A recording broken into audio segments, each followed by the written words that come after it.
Happy Saturday, everybody, and welcome to another live episode of Strong Style here on the Outlaw Nation channel. I am the Outlaw John Rocha. It's my birthday today, God damn it, and I'm here with my brother, Aaron Turner. Aaron, even on my birthday, I'm working on the show. That's how much I love doing it with you. How are you? How are things in your world, brother, man? Doing great. Oh, God. Oh, dear God. Hold on. Sorry. Nice. Where'd you get that, dude? Already? Jesus. Look at you. Sorry, guys. Sorry. I left my other job. I had to run for my other job to get here. So sorry about that. Forgot I had my work attire on. But I'm doing well. That's great. Yeah, we are here to talk about another week of pro wrestling. So much happening. Crown Jewel happened. We had some big to-dos going down last night at SmackDown as well. Some questions about Sasha Banks and where she's going next. But we also got a lot of things to cover here. 2 Dark Side of the Ring episodes, the Luna Vachon episode, the Rob Black XPW episode. We've got some drama between Eric Bischoff and Tony Kahn as well. So much to get into, Aaron, today, and I'm looking forward to all of it. Also, we're going to talk about PWI's top 150 women in wrestling. Not female wrestlers, women in wrestling. I like the delineation. I like the way they've put that down, and some controversy about who their number one pick is.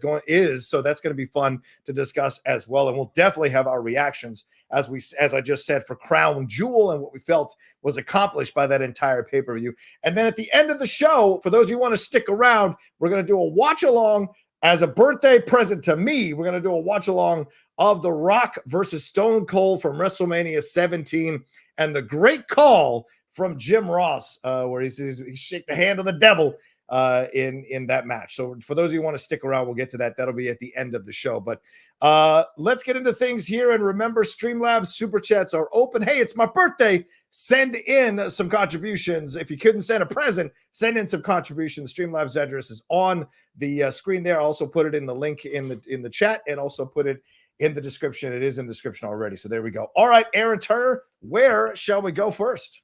All right. So we're kind of playing a little catch up from last week. Yes. I was out of town. So I was in Chicago. But Ew. We are talking about Dark Side of the Ring, the many faces of Luna Vachon.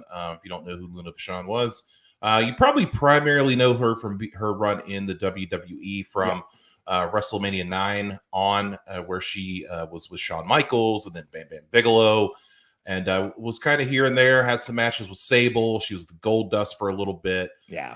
Definitely a striking presence was Luna Vachon, especially in her time in the WWF. Got her start in Florida with Kevin Sullivan and did that whole thing, and eventually got moved up to the WWF, working her way through, trained by the fabulous Moolah.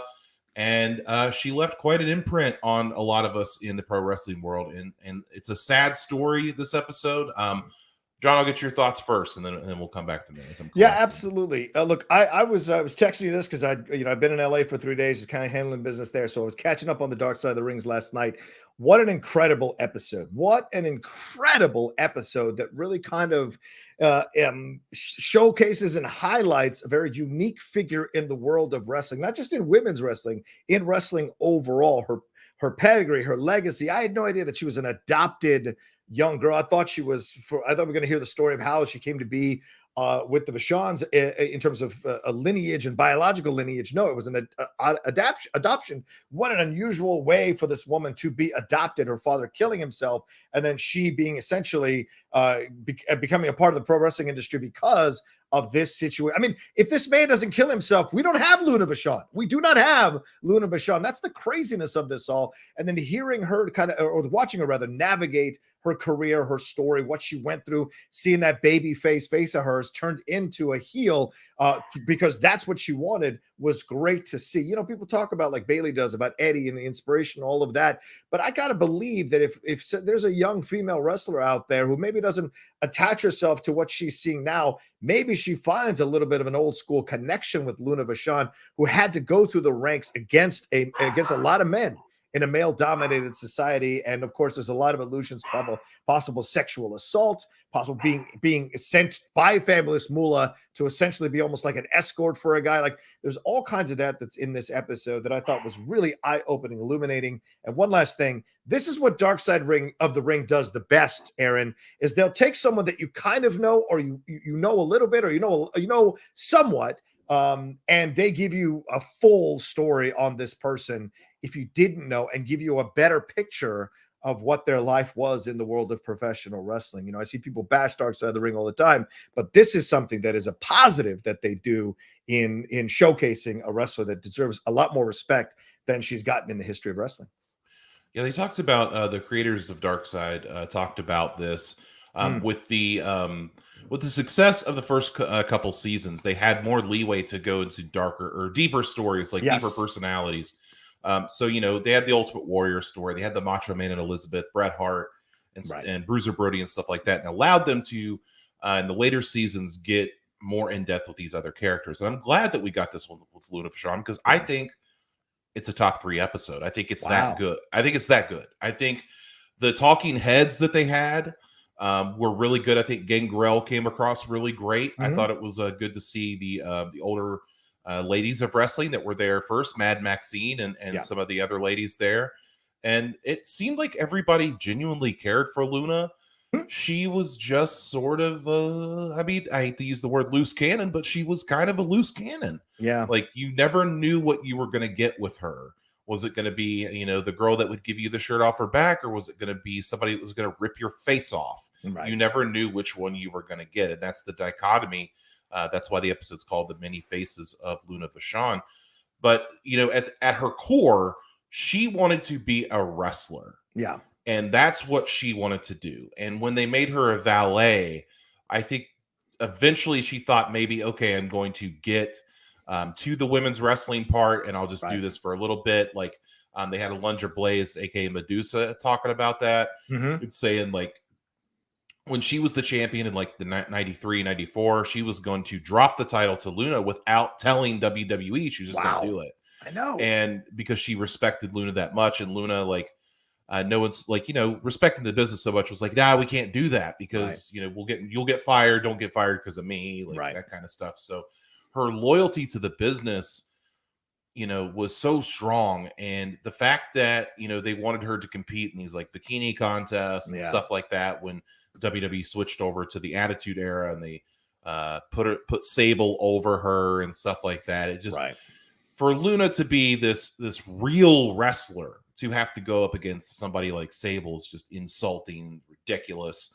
And I really truly think that after watching this, that if Luna was plugged, unfortunately we lost her, as we find out later in the episode, we lost her to an overdose or this or that. They really don't even know. Her son doesn't even really truly know, and didn't care for the most part, which I get that. That was interesting.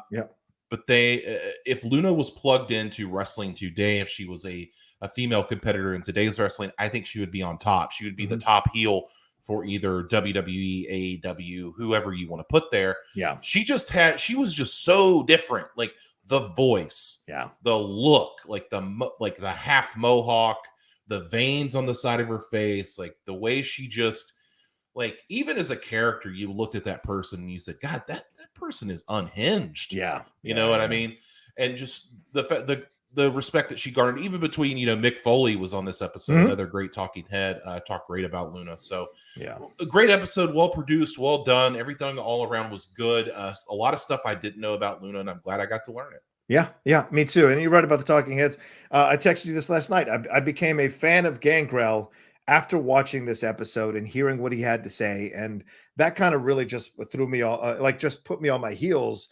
My perception of what this guy was versus watching him talk about his relationship with Luna Vachon. And look, I think what he said at the end there about feeling guilty that he couldn't stick around, I think a lot of people that are that get into relationships with significant others who have substance abuse issues feel that way when they finally hit their limit and they have to walk away and something bad happens to that person, or that person ends up taking their life for whatever reason, using drugs or whatever. You feel that guilt that, you know, maybe if I'd stuck around, but in the end, you know, you've got to do what's best for you in life. And if this person isn't going to fix themselves and it's dragging you down, as he said, we'd have both gone into the dark place and maybe not come out. One of us had to live. And so it's like this idea that he found the strength to leave this situation. I think there's genuine emotion, genuine love. Aaron, you and I could probably sense when we see someone putting it on, and there was nothing put on here. He really felt the depth of the loss of her and even looking up and getting emotional and talking about it. I think that was really powerful. And Foley reading his eulogy as well, Aaron, I thought that was great and very beautiful. And then the son, though, the son is the really unusual part of this thing because it's like, well, you don't know which side, like he just is so much not a part of her world, yet thinks he can speak very knowledgeably about what she'd want and not want. I find that to be fascinating. So it was an interesting episode that challenged us on so many levels and added yet another piece, another layer of really not liking Fabulous Moolah and really not liking Vince. I mean, Vince made these decisions. You know, if you touch her face, you'll get fired, all that stuff. That moment where she talks about how she went through the curtain and they're all clapping, and they're clapping for Sable, of all people, who is going to be way less of a legacy in the world of professional wrestling than Luna Vachon. And it's a shame. It's a shame. Yeah, imagine, you know, coming back to the back and you're all excited. You thought you did a great job, and they got flowers and everybody's clapping for you, and it's for the person behind you. Yeah.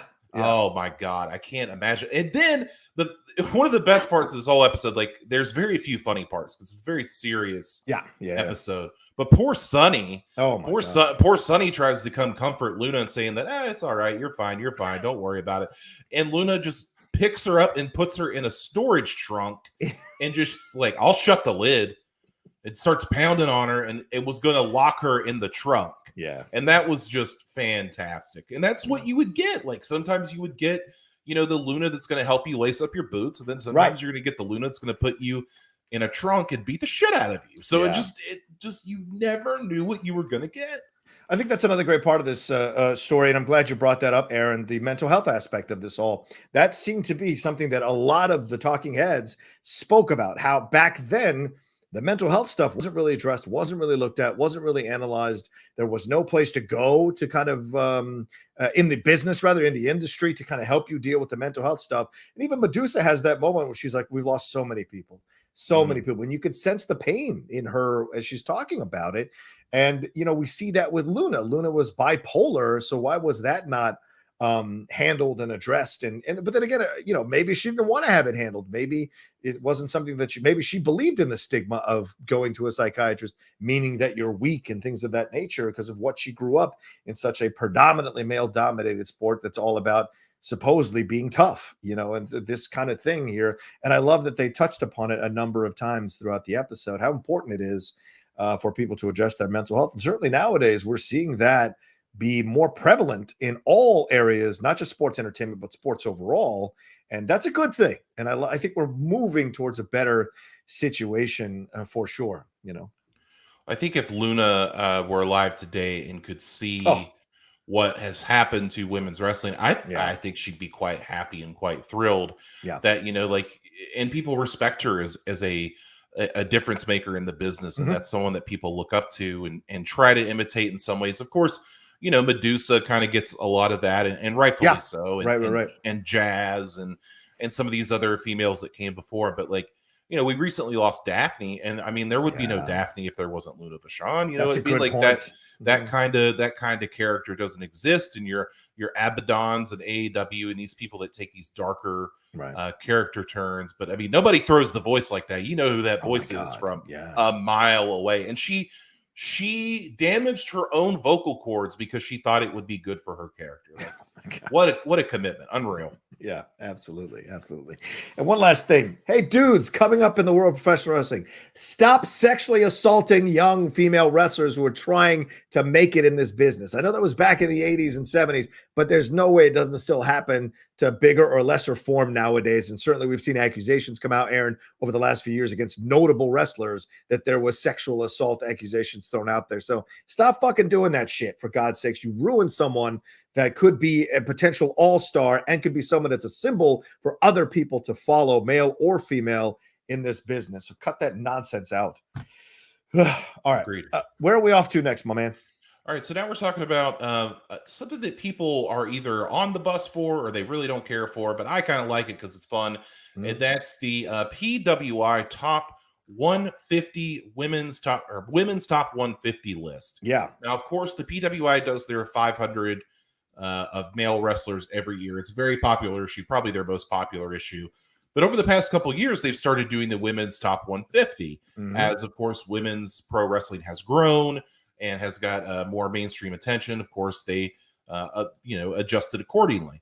So this year's top, well, first of all, I want to say that last year's top number one was Bayley. And Yes. that's really no surprise after the year that Bayley had last year. So rightfully so, Bayley was number one. Bianca Belair was number 23 last year, not even in the top 10. And this year, Bianca Belair is number one.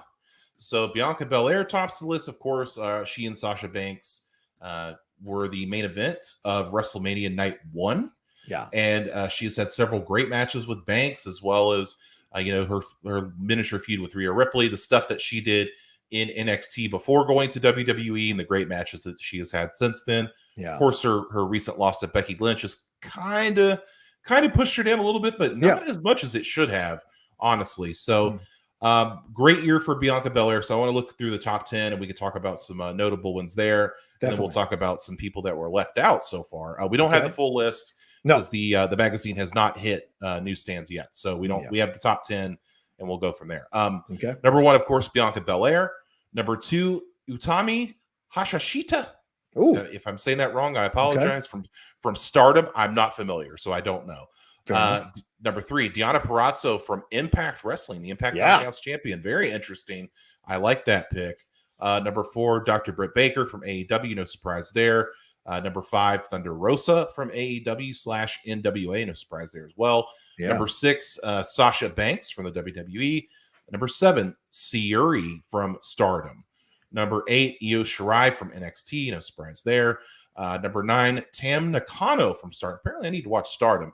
And then rounding out the top 10 is Raquel Gonzalez, NXT Women's Champion. That one kind of threw me for a loop. I was like, I'm not sure about that. But what do you think of this top 10 overall and Bianca as number one? I'm beyond shocked that we don't have Charlotte Flair in the top 10. Or I understand Bayley because of her injury and what have you, but I was really surprised not to see Charlotte Flair in the top 10. Whatever your issues are about Charlotte Flair, that woman draws and that woman can wrestle. And she's won numerous titles, and I'm just surprised at her not being a part of it. That being said, though, nice to see a number of Latinas in the top 10. I'm a fan of that. Number of the Asian female wrestlers in the top 10 as well. So this is a nice combination of a list where you get a good diverse group of ladies who are part of this top 10. You can debate. I mean, lists are about, as someone who hosts a top 10 show, lists are about debates and what have you. But in the end, it's also about really showcasing, highlighting some of these wrestlers who maybe aren't getting that much notoriety in the mainstream. You just mentioned Tam Nakano, and you mentioned Utami Hiyashishita. Like, we don't really know them, you and I. We don't know what they're 100% all about. So the fact that they're in this top 10, I think people like us who are massive wrestling fans will go, okay, let me go see some of these matches, or let me watch some highlights of these people and see how good they really are. So if nothing else, it opens the door to that, so to speak. So yeah, do I agree with Raquel being in the top 10 over Charlotte Flair? I do not. But that being said, I like having a Latina in the top 10 along with Thunder Rosa. So I'm a big fan of that overall for sure. And love having Sasha Banks. She deserves being in the top 10 as well. With Bianca, a black female wrestler, topping the list. It's great, So I'm a fan of it. Yeah, no complaints here. But also conspicuous by their absence is Rhea Ripley. Yeah, Rhea Ripley. 10. Yeah, you got to think, like, Raw Women's Champion, beat Asuka at WrestleMania, Raw Tag Team Champion. I know that's kind of outside of the grading period, but she also took the NXT Championship from Shayna Baszler in that time. So kind of a big year for Rhea Ripley. I know she's kind of been pushed aside lately. But I would have thought Rhea Ripley would have got in there. Hikaru Shida, who was the AEW Women's Champion for quite a while before she lost it to Britt Baker. True. I kind of figured maybe she would probably crack the top 10. We also have, I didn't want to keep it to just WWE, but also Camille, who is the NWA Women's Champion, is not in there, which is, okay, I can see you're not in the top 10, but she's got to be in the top 20 for sure. And then Asuka. So Asuka's interesting that she wasn't there, being the Raw Women's Champion through that time. So kind of interesting there to see those left off. We'll have to see when the full list comes out. Like I said, these are not like definitive rankings. This is not going to affect their earning potential or anything like that. This is really just for fun. And I like reading it because in that top, like once you get outside of like the top 25 of people that you know or don't know, or in this case, the Stardom people I don't know, I could read about them because they have these little blurbs about everybody. So I can actually read about them and why they're there, and I can pick stuff up. That's why I like the top 500. I got the magazine I was reading on the plane last weekend. So there's people that I'm like keeping an eye on and bookmarking for down the road that I got to check out. That's what it's good for. So don't put too much stock in it. I saw a lot of people like attacking PWI. Like, how dare you put come on, Kenny Omega as #1 and this person was better. And it's like, who gives a shit?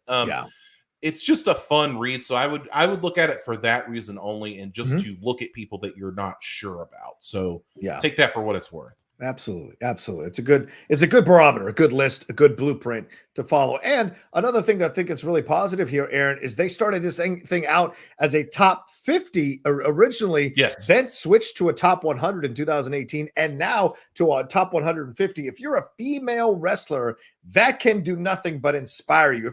If you're someone who's training right now to be a female wrestler, the fact that that a publication like PWI has expanded its list so quickly, only 3 years after only being at 100, that to go 150, that tells you the respect and the esteem of women's wrestling is growing by leaps and bounds over these last 10 years. It's amazing, Aaron, to see how much it's grown over the last 10 years and how much people have learned to appreciate and respect women's wrestling. Yeah, you still have the dumb minority out there shooting their mouths off, being idiots. Yes, but for the most part, in the mainstream, people have accepted, mainstream of wrestling fans, people have accepted and enjoyed the advancements in women's wrestling. And to go back to the Luna Vachon thing, she would absolutely be in contention if she had come around this time in her prime to be one of these people in the top 10, possibly, as well, with her abilities, her mic work, and her character work, all combining to be an essential part of female success, wrestling and success as a female in this business. So great stuff, absolutely great stuff, man. And shout out to Bianca Bel-Air,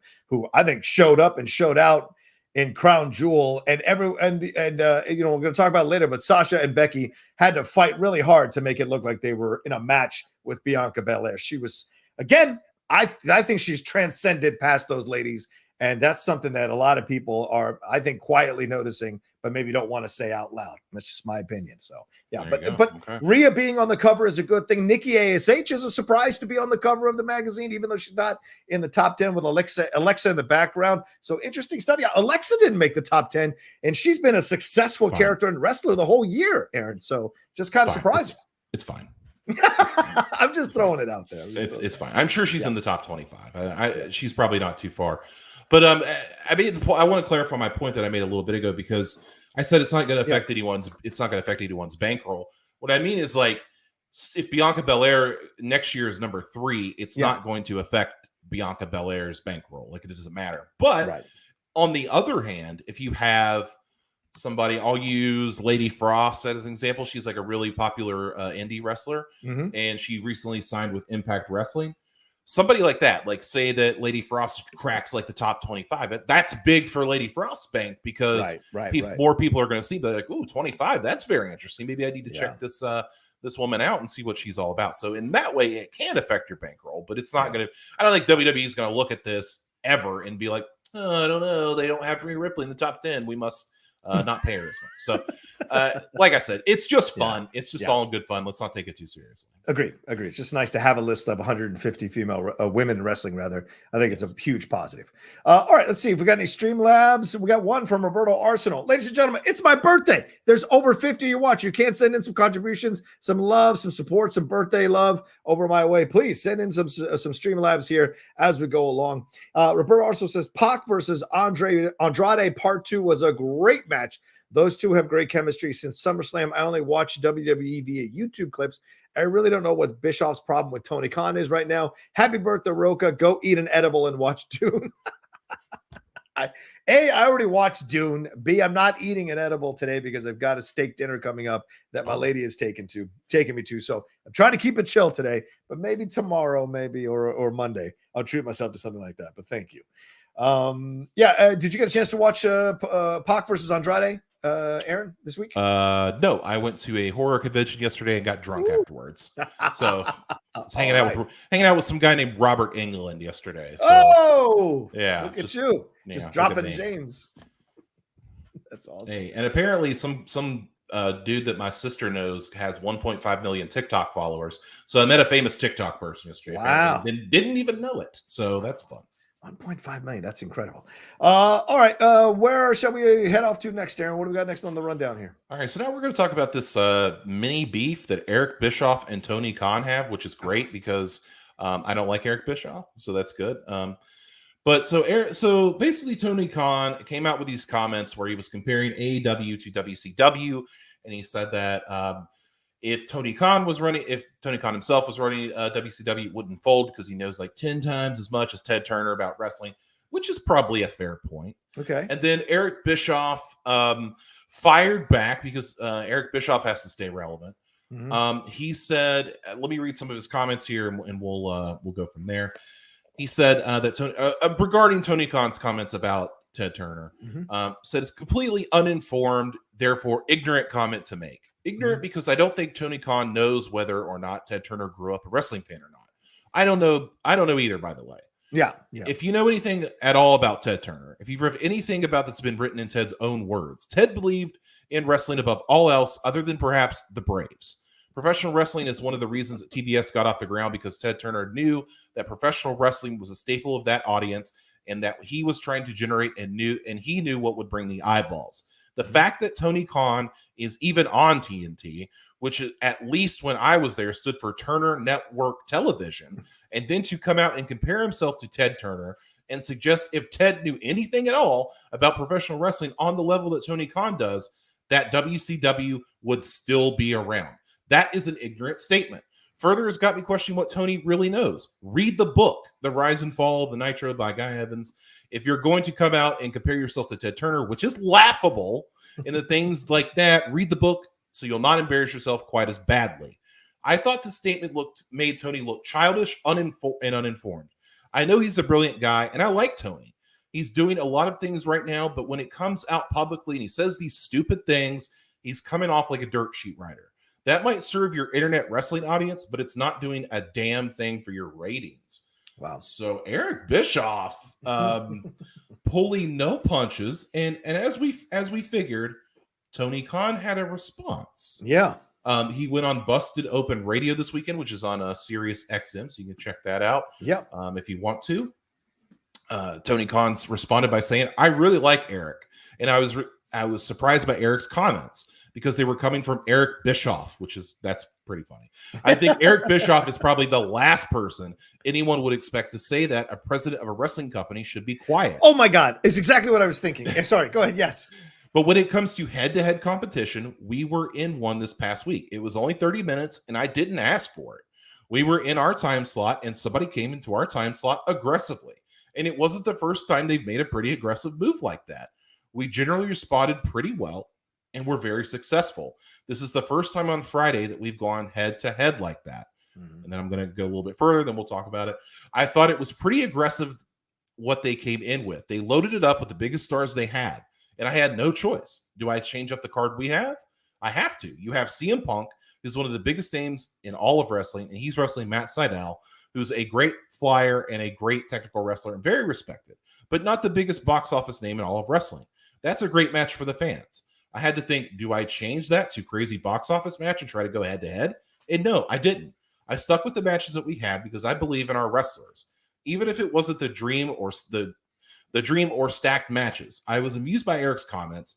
I like Eric when we're together, but this is the ultimate example, I think, of glass houses in some ways, knowing how Eric conducted himself as president of WCW. Yeah. So these two are firing shots, and I got to know, Rocha, I don't think you're the biggest Eric Bischoff fan like me. You're right. What do you think of Eric Bischoff's comments and then Tony Khan's rebuttal? Well, look, I will always cherish Eric Bischoff for creating the NWO. There's nothing. I mean, one of my favorite faction, bar none. There is no faction that comes close in my mind to the NWO. Did he though? Kevin. I went back to watch one of those old programs they had a few years ago. I can't remember the name of it on the Peacock. Gene was hosting it back when Mean Gene was still alive, and they talked about the NWO, and they had Kevin Nash on there, and Nash said that he came up with the NWO, but it was based on an angle that they had run in NJPW, New Japan. So yes, he didn't come up with the idea, but he came up with how to put it into motion. He convinced Hogan to go heel. They tried to go with Zayn, but they went with Hogan, and Hogan was the way better choice because of the footprint that Hogan has in this business. And it worked out, and it was incredible until they blew it, right? Until they blew it at the end. So to me, I have a lot of respect for Eric Bischoff. I enjoy his point of view. I like that he went toe-to-toe with Vince. Somebody calling out Vince, somebody, kind of pushing Vince down for 83 weeks and making him like struggle. And certainly those guys who were old school WWE guys who were on the program, who were in the backstage area, spoke about the frustration that was going on in the WWE over the success of WCW. I found that to be very, very interesting, including Freebird Michael Hayes, who was there admitting what was going on. Jim Ross was on there admitting what was going on. So very interesting to see all of that. So for that, I think Bischoff deserves, it will always have my respect. That being said, I 100% agree with Tony Khan. Bischoff, of all people, who shot his mouth off about Vince, who was constantly trying to convince people to come over to the WCW because he sensed that Vince was too old and he could put him out of business, and he wanted to go public against his issues with Vince, and then had to swallow his pride and go and be a part of the WWE and have Vince embarrass him on multiple occasions. That is the thing, the guy that's speaking right now. And so Khan is 100% right to call him out for the hypocrisy of Eric Bischoff doing that. And that's what it is, because Bischoff is an old man now. He can look back and criticize the young guys and forget that when he was young, he was doing the same shit to try to establish himself, try to establish his company. And as Hogan said, he was selling meat out of a van in Minnesota. So there's a difference there. And so you see what Khan is trying to do. Khan is a way more accomplished guy stepping into this business in terms of knowledge, in terms of money, in terms of business acumen, and his dad as well. So this is a better lineage family. And what Khan was basically trying to say was Ted Turner wasn't a wrestling guy. He may have been a fan, but he wasn't a wrestling guy. And that's what he's trying to say. He's not saying, and Eric Bischoff, because I think is a little bit of a bitch move, is trying to compare him to Ted Turner overall as a human being and all he's accomplished. And I thought that was a bitch narrative to throw out there, because that's not what Tony Khan was saying. And Eric knows that isn't what Tony Khan was saying, but he's trying to undercut him for attention. And even Khan says later on in the statement that you didn't read, Eric's playing a character, and I respect that and what he's trying to do with his podcast, blah, blah, blah. But you're right to call him out, Aaron. I think this is a bad misstep from Eric Bischoff. It screams nothing but hypocrisy. And for Bischoff to say that his crew of people are better than the crew of people they have on AEW right now, he's an insane person to say that. Savage, Hogan, all of them were on the backside of their prime. Flair, all of them on the backside of their prime. It was really Luger, Sting, some of the other younger guys that were kind of Jericho, that were kind of announcing themselves at the time. But you've got that in AEW. You don't have people other than maybe Daniel Bryan and CM Punk on the backside of the prime. Everyone else is either in their prime or coming into their prime, and that's a positive for this network. Oh, and one last thing.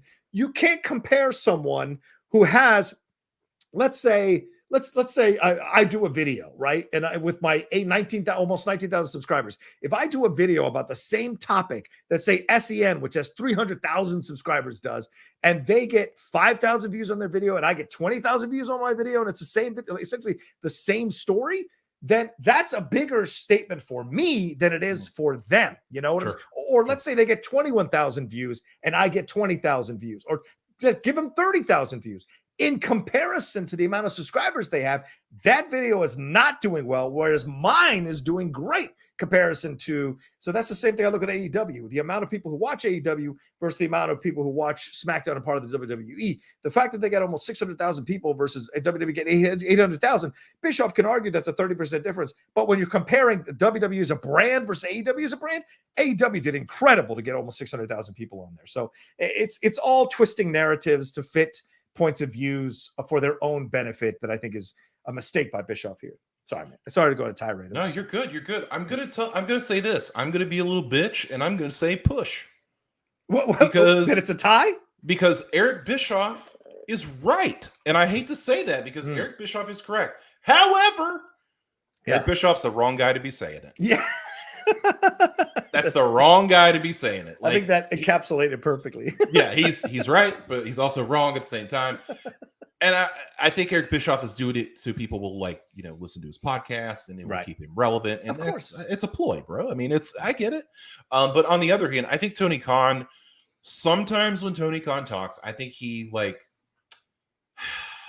I don't want to put out a false narrative, but I think that Tony Kahn sounds like a hyper child sometimes. He's like, you don't cut for AEW. And I get it. Like, you're standing strong on your ground that, hey, fuck you, Eric Bischoff, you piece of shit. Like, you don't know what I know. And if you came to AEW, the biggest litmus test for Eric Bischoff, which let me put my thoughts on Eric Bischoff and let me make them clear. Okay. I think that Eric Bischoff's contributions to the wrestling business are vastly overrated. Wow. Yes, he did the NWO thing. Exactly. Great. Probably the biggest thing in the business at the time, one of the biggest things ever. He was the president of WCW. He had the golden opportunity to bring Impact Wrestling or TNA back to some sort of prominence and go head to head with WWE once again. Yeah. And what did he do? Him and Hogan sunk it. Yeah. So they really did, dude. Yeah. And maybe they didn't have the tools to do that there. That can be argued. But I think Eric Bischoff is a great television producer. Yes. I think Eric Bischoff is a talented person. How could he not be? But I don't think that Eric Bischoff's long-term contributions to the wrestling business are as good as people think and say they are. Going from that, I also think he's correct here. But once again, wrong person to say it. Yeah. The thing I like about Tony Kahn is he didn't just he name dropped CM Punk, but he didn't go through and be like, well, I've got Adam Cole, I've got Bryan Danielson, I've got the Young Bucks, I've got Cody Rhodes, I've got all these people that are great. He didn't have to do that because he's trying to let it speak for itself. Hey, I didn't change it because I thought my guys in those spots would be better for the fans. Right. And I know the AEW narrative is, they have a small fan base and it's all smart internet fans. I understand that because I used to think that as well. I was wrong because they're giving you things that the general wrestling fan would want. Do I want to turn on Rampage on Friday night and see CM Punk wrestle somebody? Yes, please. I would like to see that. Do I want to see Bryan Danielson wrestle somebody? Yes, please. I would like to see that. Do I want to see Hangman Page cutting the promo of his life on AEW Dynamite? Yes, I want to see that. And Tony Khan is putting me in a position to see these great things. So Eric Bischoff to come and do this fucking grandstanding is horseshit and ridiculous. Yeah. I don't disagree with you at all, my man. You're absolutely right. You encapsulated it so perfectly and laid all down here for Tony Khan, Eric Bischoff. So yeah, I don't think there's anything more to say on that. It's a perfect encapsulation, Aaron. Thanks, dude. Chris Miner says, going to AEW in Orlando tonight. Excited to watch a live non-WWE show for the first time since Nitro in '99. Favorite non-WWE live event you've been to? Chris, do you mean pro wrestling? If he means pro wrestling, I think let's just keep it a pro wrestling since he mentioned that he's going to AEW. What about you, Aaron? Do you have a favorite non-WWE? Oh, I can't really. The only thing I've ever, I think it's the only thing I've been to that wasn't WWE in terms of wrestling was outside of an indie show that wasn't very fun. Would be I went to AEW Fighter Fest when they first started, and that wasn't very interesting. But I will do this. I will give you another one because I went to see a sports competition. I went to see Ronda Rousey versus Miesha Tate for the Strikeforce Women's Bantamweight title when it was in Columbus. Wow. And that was when Ronda Rousey, boom. That was when Ronda Rousey, took the rocket ship in MMA. And it was fucking awesome. What a great fight. What a great atmosphere. Got to meet Ronda the next day. She was the coolest. And it was a great experience. So I'd have to go with that. Okay. I think for me, it was back in 1999 or 98. I went to go see ECW at the local arena in Tallahassee in Florida. And I remember I went with a couple of friends, and it was the greatest 3 to 3.5 hours of wrestling I'd ever witnessed, with cheese graters, forks, people getting thrown off of bleachers that are pushed against the wall, through tables. It was an insane experience. I saw Tommy Dreamer. I think I saw New Jack and all the guys that were there at the time in ECW. And I remember that being something I was because I had watched some of it on TV, because at the time they'd had the TV They were showing them on, I think, TNN or one of those places at the time, TNN, what is now CMT, but at the time it was TNN. And I remember I was like, okay, this would be fun to go see. The tickets were like $20. It was nothing. And we had great seats to see the whole thing. And it was one of the most incredible experiences of my lifetime, where I emotionally was caught up the whole time with everything that was happening. So, yeah. Wait, TNN is CMT now? Yeah, wasn't that what that was? TNN was CMT. Am I wrong on that? I thought TNN became Spike TV. Did it not? Oh, maybe it was Spike TV. And now Spike TV is like Paramount my bad. Something. I don't know. I'm not sure. Maybe it would make sense because it was the Nashville network, so it would make sense. Exactly. I don't know. I have to look that up. But I thought that was interesting. There we go. All right. Where are we off to next, my man? Where shall we go? All right. So we're talking about another Dark Side of the Ring episode. We're getting caught up. This week's episode was Extreme and Obscene, Rob Black's XPW promotion. So, Rocha, I'll let you take the lead on this one. This was, I liked it. I know this is not Aaron Turner's cup of tea. I get that. But for me, it really worked. I enjoyed the hell out of it, had a lot of fun with it. It was, look, the combination of wrestling and porn, this is not a surprise to me in any way, shape, or form, Aaron. This is the way it goes. And so for me, I wasn't thrown off by this comparison. I wasn't thrown off by the connection at all. But I didn't know how deep the XPW brand went and how it kind of took over for ECW. I'd forgotten about that, or I had moved on at the time to just fully being a part of the WWE, because that's also Attitude Era stuff. Stone Cold, Steve Austin, Stone Cold, The Rock, Triple H, DX, all that is in through the 2000s. So I just didn't even pay attention to XPW, because also XPW didn't have a TV contract, or if they did, I never saw them on TV for sure. So whereas ECW I could watch on TV. So, but seeing all these, the stuff that went on is just madness. And no surprise that a guy who's in porn, thought he could do these things on the cheap and on the fly, because, to be real, there's not that much of a difference between pro wrestling and porn in terms of how they set things up and how they cut corners and use non-union people and don't pay them health benefits and, do all these things they do to try to get the most out of someone's body, whether it's sex or wrestling, before they discard them and someone new comes along. So no surprise to see that Rob Black could use the same skills he learned in porn and apply them in a lower degree to XPW and be successful with it. But it was fascinating to hear about the Messiah, what happened to him and his thumb being cut off. Great to see New Jack telling his truth, the late great New Jack telling his truth.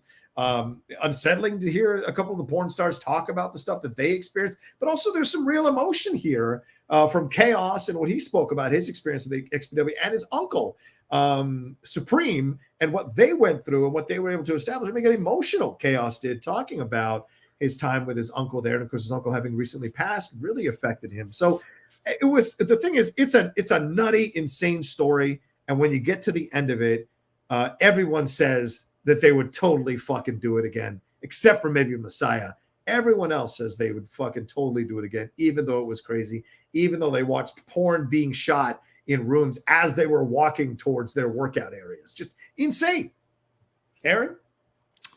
Okay, so I'm going to say something that I don't think I've ever said about Dark Side of the Ring and about hardcore wrestling in general. I started watching this last night. Mm-hmm. And we got to the part where we're talking about, like doing 450 splashes off of balconies and attacks. And I said, you know what? I'm not going to fucking watch this. I'm done. Fucking done. Because wrong with you? It's not wrestling. It's terrible. It's awful. It's stupid. Anybody can do it. I can do a fucking leg drop off of a balcony onto some tacks. I'll fucking die. Can't. Listen, bro, I can do it. I'll fucking die, but I can do it. Fucking die. So it's so stupid that these people are like propped up like heroes, and Dark Side of the Ring props them up, and I don't fucking get it, because these dudes, Evan and I think it's Evan and Jason. Yeah. They are such traditional wrestling fans, and they hold this shit up, and I don't understand it. It's terrible. Like, how can you watch? There's no good narrative. There's no good narrative through line. It's so stupid. No, I didn't say I could do a 450 splash. So I could do a leg drop. I'm just saying. Like, I just don't care about this stuff. No, I cannot do a 450 splash. Do a hell of a swanton bomb in a pool. But I'm just saying, like, it's stupid, dude. Like, it doesn't deserve your airtime. Yeah. And then they wonder why these episodes, the Onita episode was the lowest rated they've ever had. Oh, and I'm sure this one will be just like it. Well, only because they don't know shit. Nobody wants to see this shit, dude. Nobody wants to see it. They don't care. I think it's because they don't know him. And if you don't know him, you're not gonna, tune in to watch. So sure, it just but makes sense. It's like watching, like back in the day. Like, you know what I used to watch for fun? Bum fights. You know what? That's stupid. That's like, it's something else. It's terrible. It's like stupid. Are you saying New Jack's not a professional?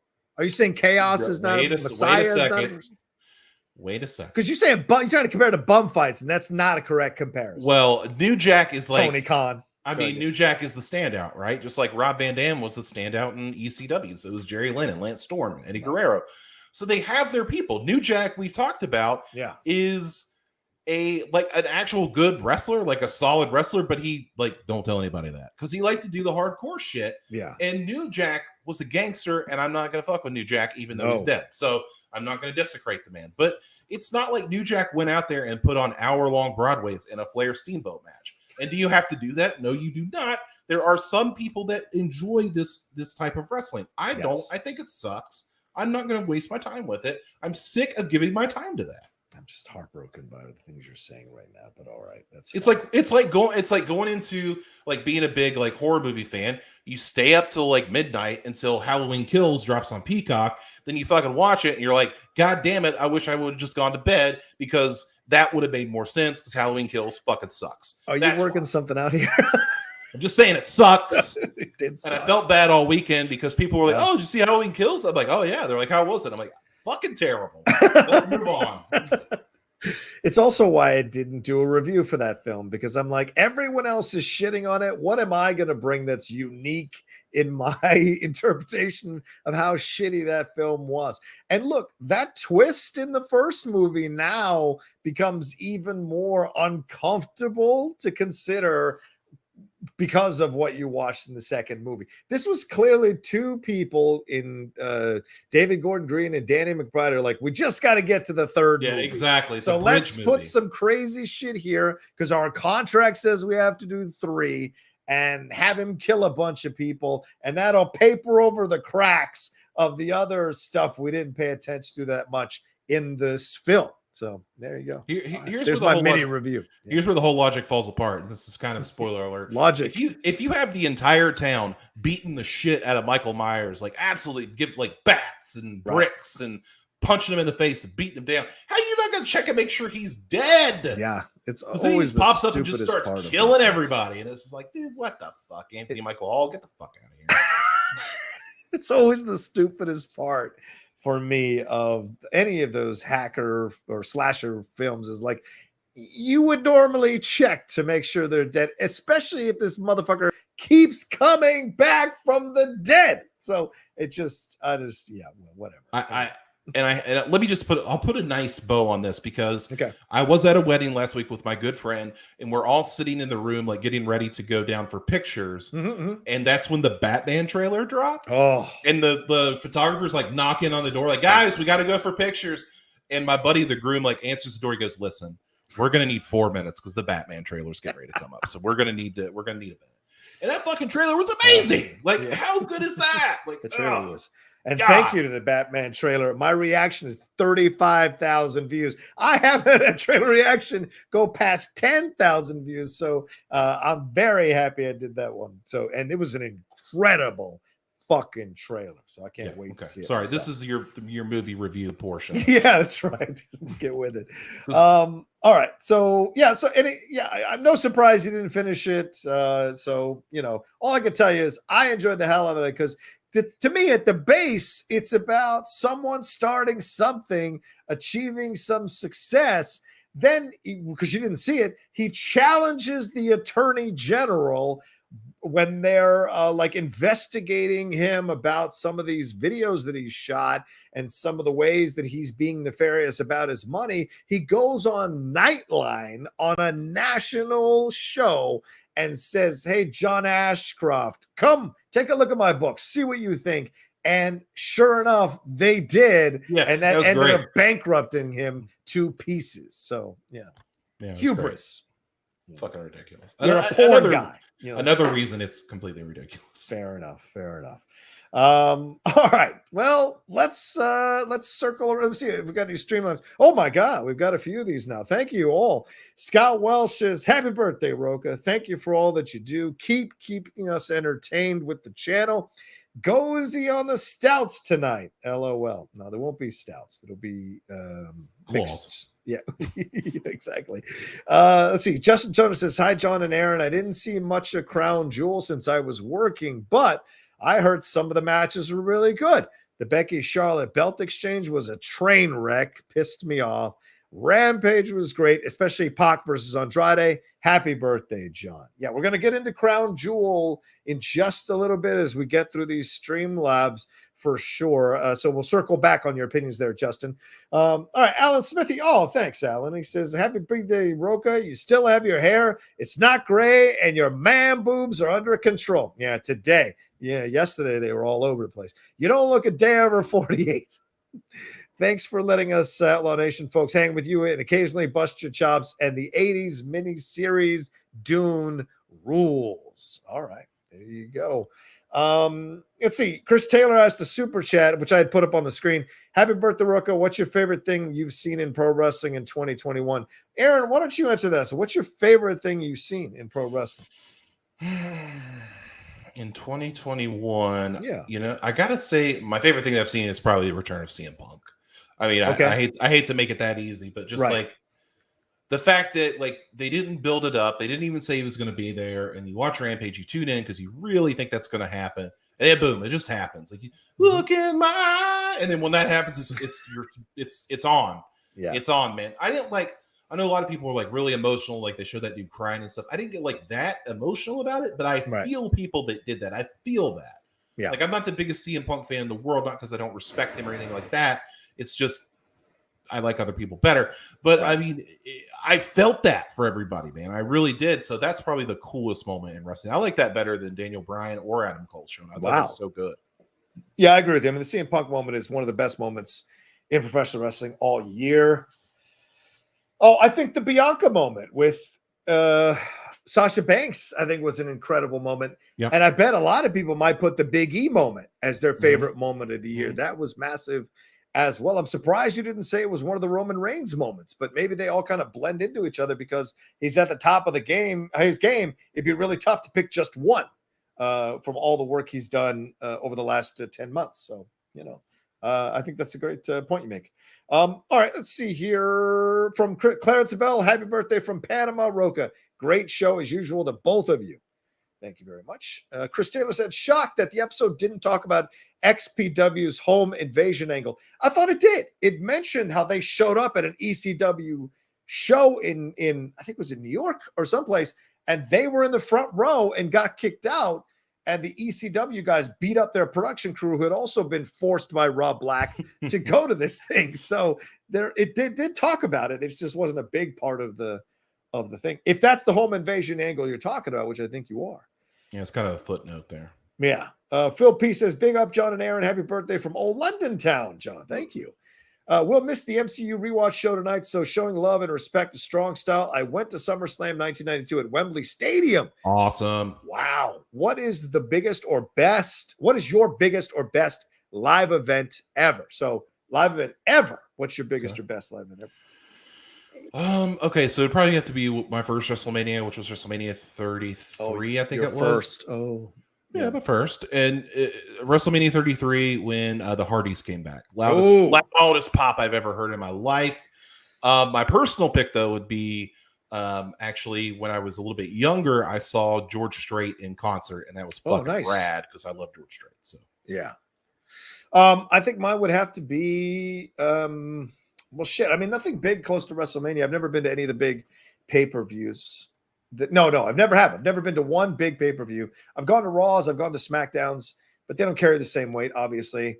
I think being there in the Rose Bowl for the national championship for the Florida State Seminoles, for my alma mater, having to beat Auburn on that jump pass from from Jameis to God, I can't remember who the receiver was. He played for the Panthers for a bit, but yeah, that guy. It was great. That was an awesome moment, and being in the stands screaming, especially because we had to come back to win that game, and I was in a sea full of Auburn fans. It was a hell of a moment, and shout out to the Auburn people who did not get mad at us or kill us for celebrating when Jameis threw that touchdown. They were actually very gracious in defeat. That's a fan base that I will 100% support and love. Those Auburn Tigers fan bases. They were awesome. So that would be my biggest one, I think, that I've been to, other than a couple of Paul McCartney concerts, which aren't really the biggest things you can go to necessarily.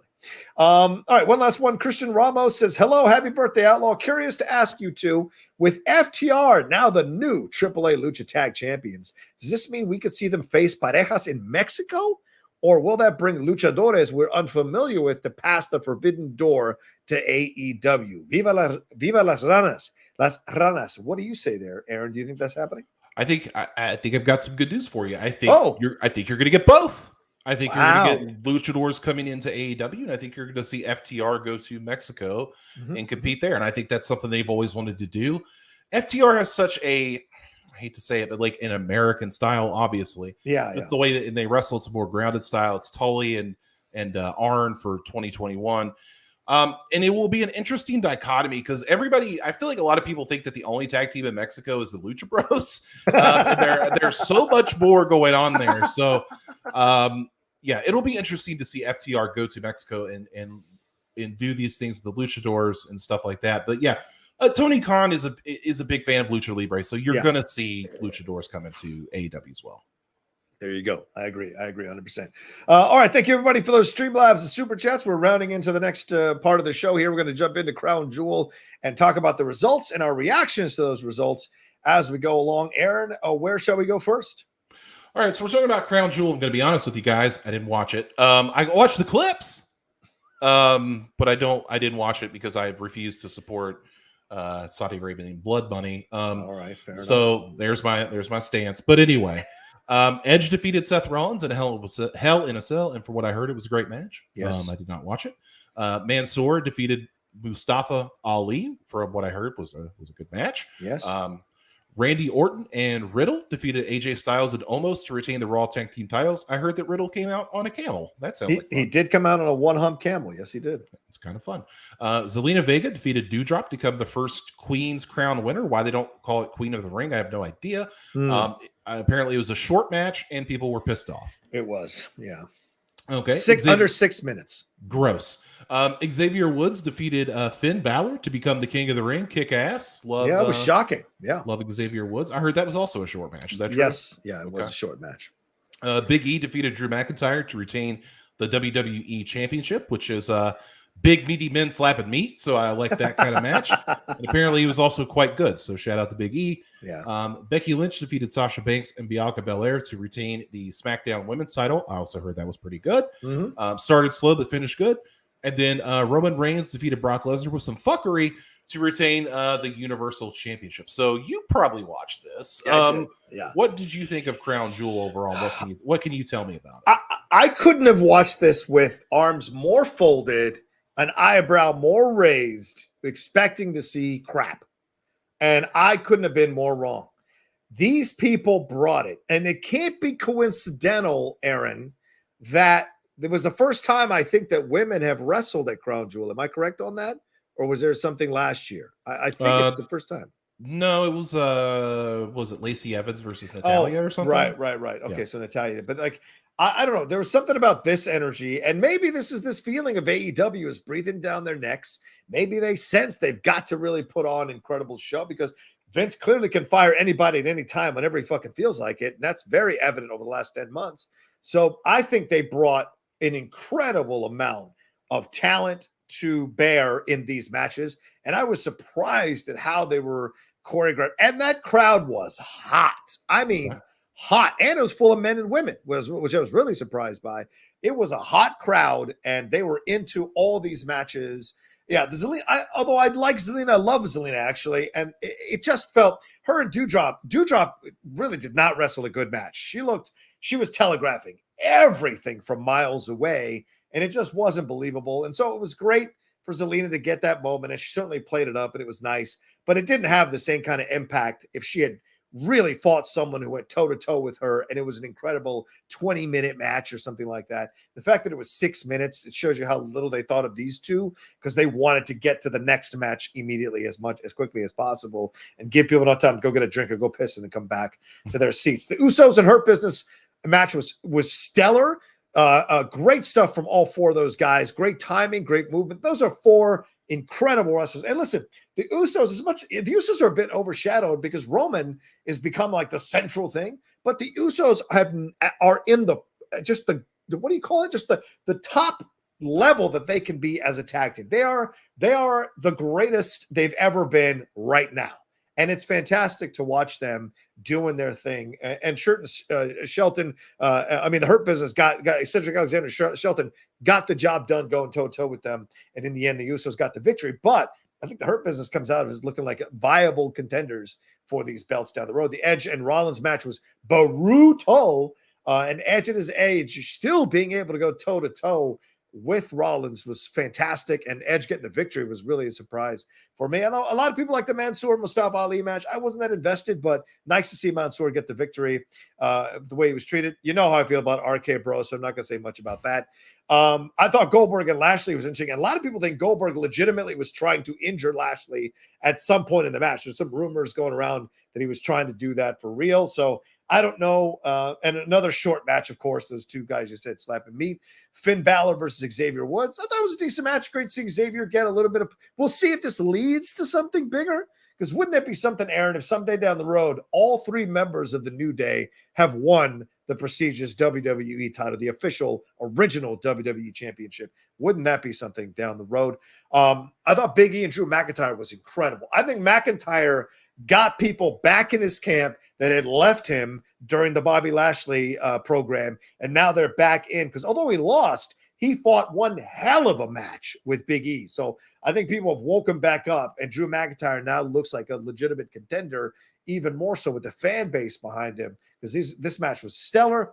The Becky Lynch and Sasha Banks and Bianca Belair match started out kind of weird. All three of them felt a little off, and maybe this is a chemistry thing. And then eventually, somewhere around the quarter mark of the match, they clicked, and all three of them delivered incredible stuff to the end. But I'm going to say this again, and I'm probably going to get in trouble again. She has ascended past Sasha and past Becky, okay? Bianca is on a whole nother level. Those two ladies can't touch where she's at right now. They can't. It's not believable. It's not. She's able to pick them both up and throw them around the ring. She's able to she was able to kick, I think it was Sasha Banks on the ground as she flipped Becky off her back. Like, that's insane. She is so much more powerful and magnetic and attractive as a wrestler right now that it really, the Becky and Sasha, I never thought I'd say this, they pale in comparison to what Bianca is doing. Bianca is the future. Those two are all of a sudden the past. And it's a weird thing to watch. I'll tell you that right now. And I thought the Roman Reigns-Brock Lesnar match, I'm on your camp, dude. I'm in your camp. Reigns is the greatest doing it right now. He really is. And it's him and Lesnar, considering how people hated this matchup 2 years ago, it's incredible to see how the fan base has turned around and is back in love with this matchup. Lesnar with the beard, Lesnar with the ponytail, Lesnar losing the way he did, and then coming the next night and kicking the shit out of Reigns, the Usos, a cameraman, anybody who got in his way, any of the wrestlers, and then going after that GM of Raw, or the official of Raw there, or SmackDown rather, who suspended him indefinitely, was just brilliant. The whole cut flannel, beard, ponytail shit, it totally works, dude, and I love it. So great rebirth from Brock. So all in all, a pretty fantastic pay-per-view, and I didn't expect it to be. So that's my overall thoughts. I saw the clip of Bianca Belair gorilla pressing Sasha Banks with one hand. Yeah, I was like, oh my god, it was insane. That shouldn't be possible. Mm-hmm. So that's wild. So good for her for that. Yeah. We could kind of transition away from Crown Jewel right now to SmackDown, because we need to talk about that for sure. Okay. My favorite Brock Lesnar, I'm a fan of Brock Lesnar anyway, but my favorite Brock Lesnar is what I like to call Chaos Brock Lesnar. And that is when he just goes ape shit and beats up people. It's amazing, because you know that in a real life scenario, I think Frank Mir said this once, like about himself, which is fine because it's Frank Mir, but he said, like, in any given day on the entire planet, maybe 5% of people in the world could beat you up. Like maybe. Yeah. And you could beat the shit out of the other 95%. You look at Brock Lesnar, you're like, yeah, I can see that. So, like, even from like when he was feuding with Rollins, remember when he did that and ripped the door off the car? Oh my God, like, yes. I know that was gimmicked. I'm not that stupid. I know they gimmicked the car door. Right. But just the visual of a guy ripping a car door off its hinges and then literally throwing it into a crowd like a shot put. Yeah. It's fucking incredible. Right. And then Brock Lesnar, and shout out to Roman Reigns for just taking this full freight. The stairs, running the stairs into Roman Reigns' head with no like hand block. Yeah. He just ate it with his face, which was great. And then, he beats up the Usos, destroys a camera. Yeah. The best part, though, was Adam Pearce coming out and saying, I'm suspending Brock Lesnar indefinitely. Brock Lesnar comes out, he's like, I'm sorry, I didn't hear that. And he comes out and gives Adam Pearce an F5, which was amazing. And apparently going to Justin ripped his pants. So incredible stuff from Brock Lesnar. Yeah. I love that. Chaos Brock Lesnar is my favorite. So I think we're going to get a lot more of that. It's a fair point. It makes people forget. Like people bitch so much about, Brock Lesnar's only here for the money. Brock Lesnar's only here for this. Yeah. And then he comes out and does cool shit like this and nobody cares because it's Brock Lesnar and it's awesome. Right. So that's what I love about him. So also we got to talk about the Becky Lynch and Charlotte Flair title thing. Oh yeah. Go ahead. That was FUBAR because this whole title swap thing is stupid. Yep. Don't draft champions to either brand. It's stupid.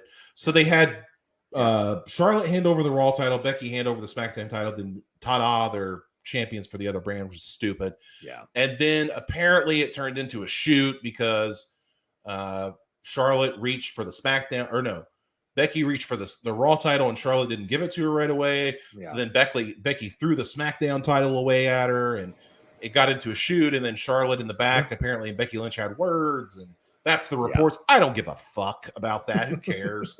But it's like the whole segment sucked, and I'm just glad they're going to be on different shows. But unfortunately, it looks like we're going to get Charlotte and Sasha Banks for the 500th time. And I'm so done with it. I'm so done with it. I was reading an article, I can't remember where it was from, but they were saying how Sasha Banks needs to change. Like she can't keep doing this thing that she's been doing, like the boss and everything. It doesn't work anymore. And there's something new that needs to happen. But I don't know what you can do with Sasha that she hasn't already done. So maybe they're playing out this string until Sasha starts booking more work on camera side of things, which I don't know that she will. I'll be honest with you. We'll see, and then see what she does after that. But yeah, I could be wrong, but I just don't see her. I mean, the Mandalorian stuff was fine because she got like 5 lines an episode. That's fine. But to give her a full weight, I don't know if I see that in the future. So if she's going to stay in pro wrestling, there does have to be a bit of a change here for sure. Also, I don't know if this is breaking news. Sasha Banks not in The Mandalorian season 3. Whoa! So there you go. How'd you know that?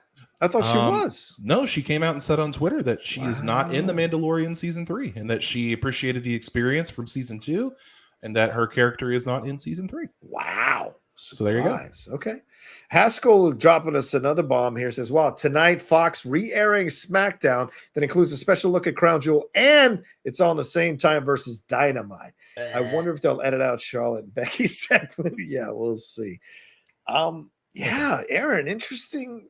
So this is clearly, we do fear you. We do want to bury you. So we're going to put stuff on opposite your stuff to take viewers away from you so you can't crow about how many viewers you got on a given night. Nothing says they see you as competition than programming stuff opposite you. So there you go. Whatever. Who cares? Okay. I don't care. AEW, just keep doing your thing, man. You guys are doing great. Just keep doing your thing. Don't sweat it. All right. Anything more to cover for Crown Jewel? My guess of Sasha Banks not being in The Mandalorian season 3, I mean, there are mandates out there. I'm just going to leave it there. Yeah. All right. Fair. Okay. Let's see here. Where shall we go? Let's see if I got Justin, I think, dropped one here. He said, please send love and prayers to Jim Ross. He revealed today that he has skin cancer. Jesus. Waiting to hear back on full results for his treatment. Shitty news. Yeah. Fuck. That's a shame. Yeah, I saw that. It looks like it's on his his ankle or close to his shin or something like that. Okay. So that sucks. Yeah. He said he wasn't sure if they were going to do chemo or not yet. So Oof. yeah. That's a shame. Yeah. I mean, you have so much to do with him. And then, Dick Vitale dealing with his stuff as well, which got announced a few days ago. So it's what happens. Old age. It's something you can't escape from, man. It comes for you, and when it comes for you. Shamir Kelly says, "Happy birthday, John. Love all the shows on the channel. Congratulations on the continuing success of the channel. Yeah, we're building. Strong style got me back into watching wrestling. Great job, John and Aaron. There we go, Aaron. Shout out, Shamir. Glad to hear it, Shamir. Glad to hear it, man. Yeah. Hope you continue to enjoy. Yeah. And I'll continue providing those spicy takes. You do that. That's for damn sure. All right. See if there's anything else. Mike donated and said, what's your over-under for a Triple H? What's your over for a triple threat match of Reigns versus Lesnar versus McIntyre at Mania? I'm worried that Drew will be buried in the mid-card if he's not in the title picture through WrestleMania season. Yeah, what do you think there? 0%. Yeah. Because, and I'll say this, with the exception, of course, of this is going to make me sound stupid because there was a triple threat at WrestleMania this past year. There was one with, Ronda and Becky and Charlotte. I don't think they like doing that for their main events. Mm-hmm. And I could see Roman Reigns as like one entity. Like they've already done it last year, so why do it again with a triple threat? Yeah. Roman Reigns and Brock doesn't need Drew McIntyre. That sells itself. Mm-hmm. The only thing outside of Roman versus Brock at WrestleMania that would be on the level of like giant, huge box office at this point is Roman Reigns versus The Rock. And it doesn't look like we're going to be getting that this year, if at all. So they don't need Drew McIntyre. Drew McIntyre needs that more than anybody. Yeah, I agree with you 1,000%, dude. Yeah, absolutely. So yeah, not going to happen, I don't think, as well. Plus, I mean, he just fought Big E. So McIntyre doesn't add any element to Reigns and Lesnar that isn't already there. So there's no reason to actually. He could fight the winner, though. Down the road. Possible. Sure. Yeah, I'm cool with that. I wouldn't have an issue with that. All right. I think that's everything, right, that we had on the rundown. So are we ready to do our watch along? Yeah. So if you got the Peacock, I've got it pulled up. WrestleMania 17. Or if you're on Peacock, it's WrestleMania Season 17, Episode 1. I'm fucking dumb. Right. I've got it at 3 hours, 1 minute, 45 seconds. That's what I've got it at. So okay. Give you a second to get there. That's before the start of the promo for the thing, yes, right? Because it's one of the best promos ever. I agree. You should definitely watch that going into it. So I'll give you a few minutes to get there.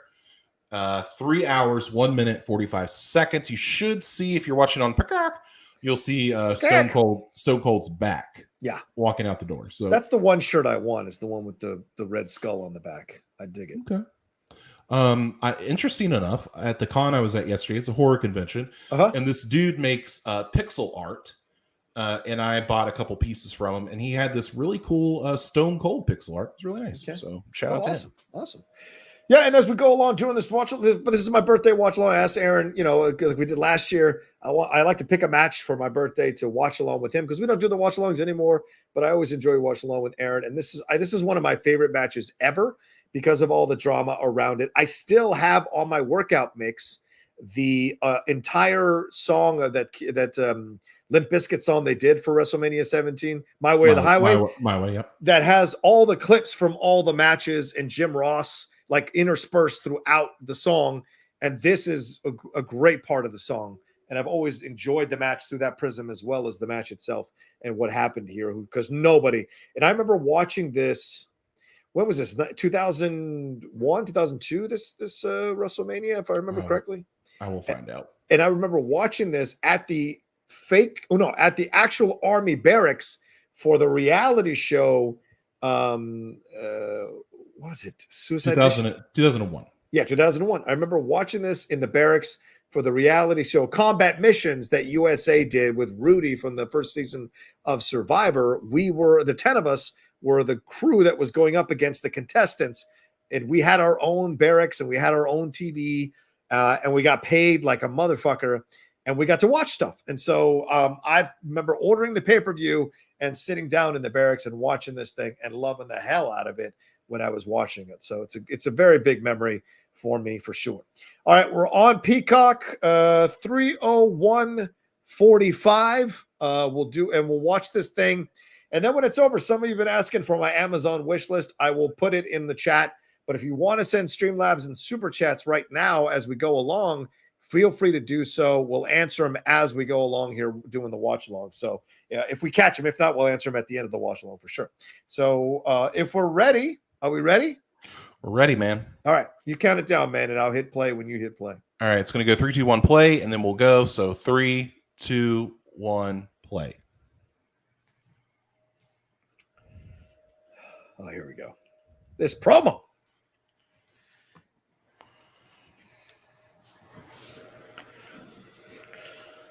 That looks like Rocha and Merle. I mean, I'm just putting it out there. That looks like Rocha and Merle, for God's sakes. Yeah, break. Come on. That is absolutely the Rocha and Merle. There's you hitting Andrew Guy with a chair. Shit. Wouldn't waste a chair on Guy. Oh, wow.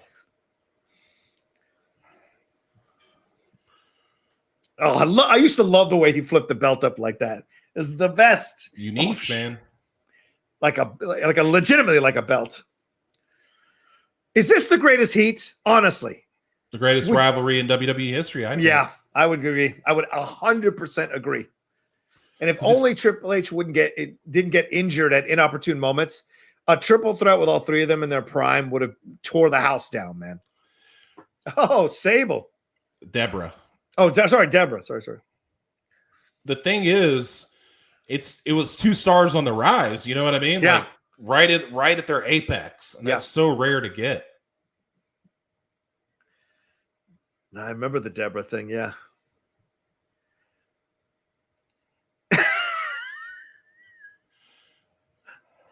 Shout out to Deborah, a recent graduate of Alabama.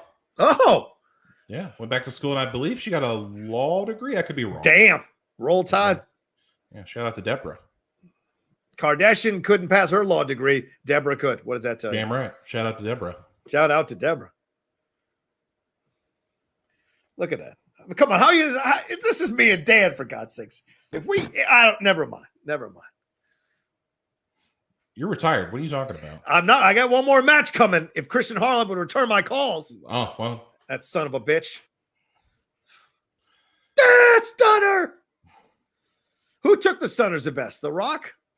He did it the goofiest. But yeah. I don't know. Shane did it well. No, Vince couldn't do it at all. No. Shane took the bumps, really, the stunners well. Oh, Angle took the stunners well, too. Yeah, he did. Oh. Ooh, Bush beer. That's insulting. I can't imagine. I have to imagine that both these guys lead T-shirt sales in the WWE. Oh, 100%. Right? The designs were incredible on both sides.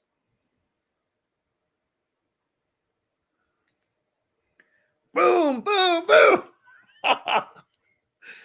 Oh, so good. These two.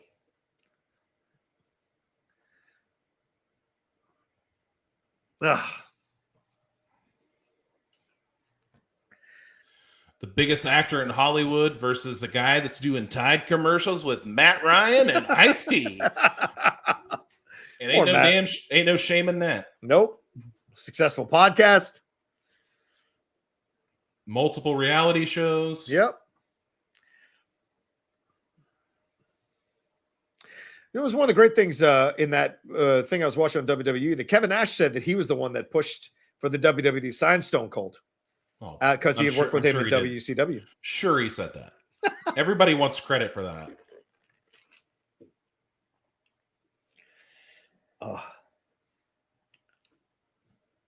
Speaking of people that got Stone Cold into business, did you hear about Ted DiBiase? No, what did he say? So Ted DiBiase and his family apparently defrauded the state of Mississippi.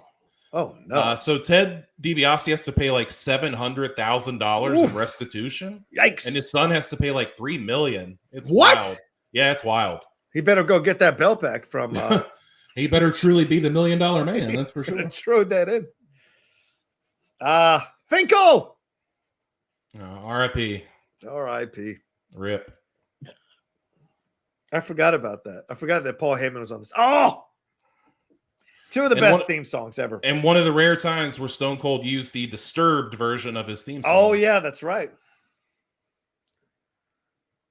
So the flags are all here that he was going to go with Vince. The Disturbed version, them announcing randomly that it was going to be DQ when it had never been pitched as a DQ match. Well, I think they went with this version of his song because they were pushing like the album that came with it. So, okay. Him and Jericho had different versions of their songs, but right. Nobody. I mean, it's a fine version, but everybody remembers the OG. Exactly. He doesn't come out to it anymore. No. Yeah, I didn't like the OG. I didn't like this version. I mean, they're in Houston, so it's basically like Stone Cold's backyard.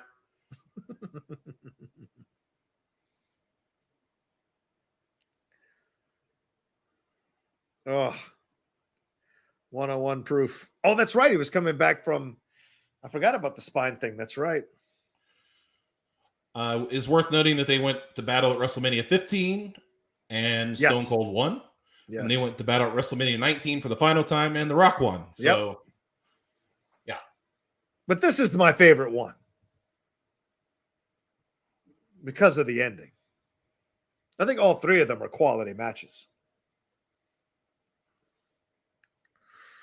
This is when there was no doubt who the number one wrestling company in the world was. I should buy Merle one of those leather ones for him to walk out. Ho-ho! Is cooking. Oh my God. I should do a version of this. You smell what the Rocha is cooking. I should put it in No, you're retired, dude. You can't do that. I'm not retired yet, you dumbass. I don't retire till the season is actually over. Okay, well then why Stop would you saying I'm retired? It sounds like you're retired. I told you I got one last match coming to SmackDown Spectacular, but I'm not done. But if nobody gives you the match, you're retired. Oh, they're going to give me the match. Don't you worry about it. If I got to show up at Christian Harloff's fucking house, they're going to give me that match. You could put Christian Harloff in. You should challenge Christian Harloff to the Squid Game. I should challenge Christian Harloff for Control the Schmodown next year. Oh, nice. Including FCL. And you should be wanting me to do that because if I beat him, I'll put you number one contender match. I'm not worried about it. You make a big deal. You say the legend killer. I'm already the champion. I don't need to be number one contender. Champion? Where would you want a championship? In what? Yeah, I'm the champion of the wrestling division. That's all I care about. Nobody can beat me there, so I don't care about that. I just know that you staged it with questions by your friend who wrote them. It's ridiculous. Dude, I would take you on in a 100-question Iron Man trivia wrestling match and beat you 99-1. Let's do it. Let's do it. Oh!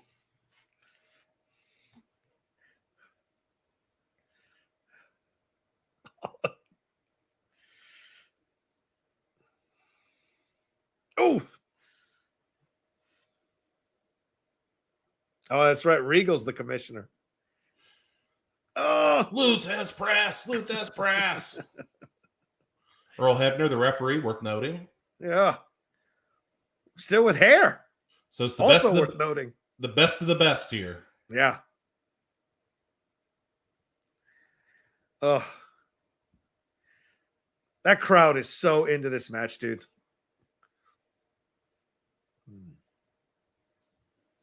Booing the Rock.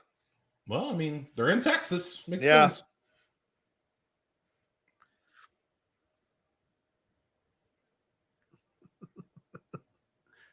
I mean, two guys who could do it with just wearing straight black trunks. Aaron. Yep.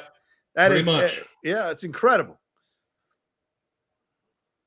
I don't know does Stone Cold ever wear anything on his trunks? I don't recall. Not as Stone Cold, no. Okay.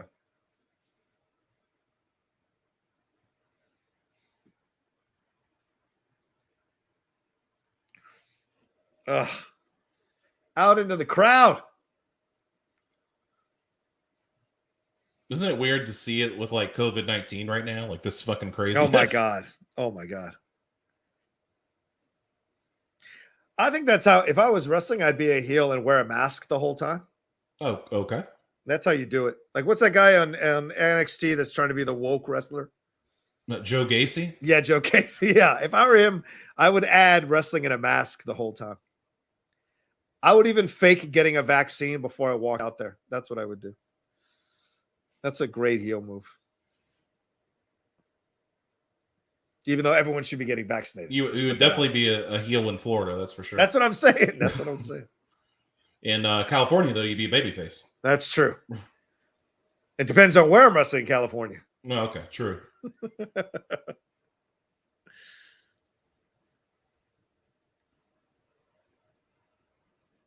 know what's crazy? I just can't see Stone Cold on a treadmill or an elliptical or running out in the street. I just can't see it. Yet he must have to stay in such good shape. Underrated physique, man. Yeah, I agree. Look, you can see abs poking out.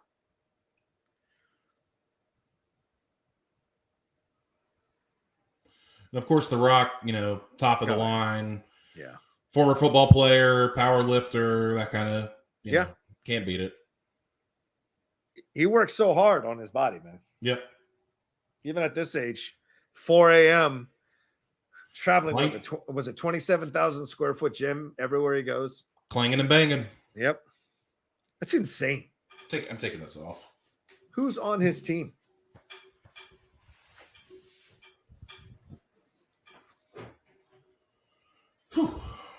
It's making me hot.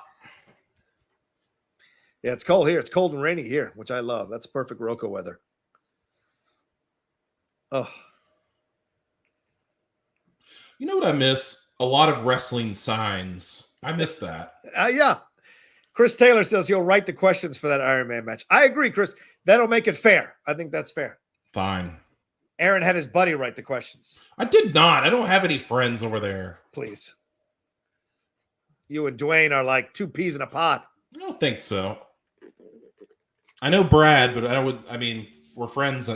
We're friends, but I don't know if we're like best pals. Kenny Omega's finisher. Give me a break. Not one 80s wrestling question. Ridiculous. They knew that was my wheelhouse. And didn't ask about it. You should have got it on the wheel, bitch. That's a fucking setup. They asked you the easiest 1-point attitude questions ever. My sister answered them, and she only seen 5 wrestling matches in her life. Oh boy. If I'd gotten those attitude questions, you'd have lost your mind. And you know it. I wouldn't have lost, though. You will. Oh. I'll be honest with you guys. I even thought about throwing a couple questions just to keep it close. Oh, Lord. But I said, nah. I don't have that much gamesmanship in me. I'm just happy you finally won a match. My wife was pretty happy too. I bet she was. She got tired of my shit talking. Yeah, trust me. The Lady Outlaw can sympathize with your wife for sure. Oh, God.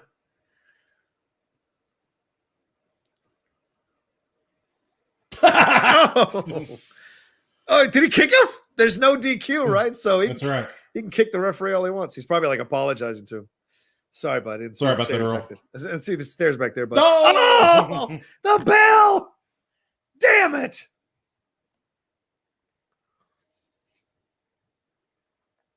I mean, listen to Jim Ross There's and the tell Rock's me. mom in the front row. Oh, right. Oh, there she is. Yeah. Listen to Jim Ross and tell me anything Michael Cole does comes even remotely close. What did that guy do? It's just in the way, man.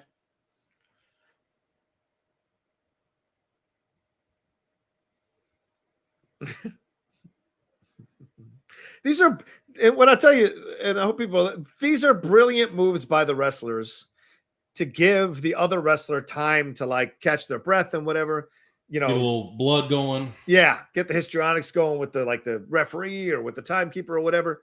It's good. It gives a break. Plus, the audience gets a chance to breathe before the next big thing. Just this is how you can tell the great ones. They're smart about how to use their time in a match and understand the ebbs and flows and how to take care of the audience in these matches.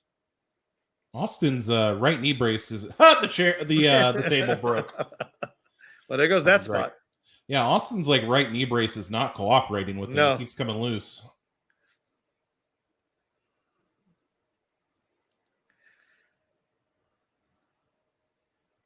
See how Heyman is not interjecting insanely and over emotionalizing the moment, like Chris Jericho, like Pat McAfee last night in fucking SmackDown. He was driving me nuts. I like Pat McAfee. That's the hardest I've ever seen a wrestler hit the post. Shut the fuck up. That was so lame, dude. It was like a little boy. It was ridiculous, man.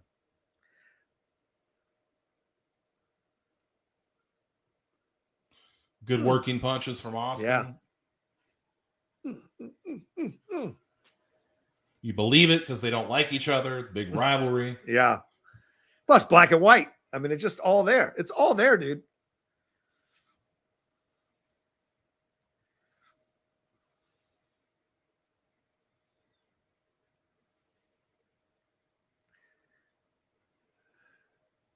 Yeah.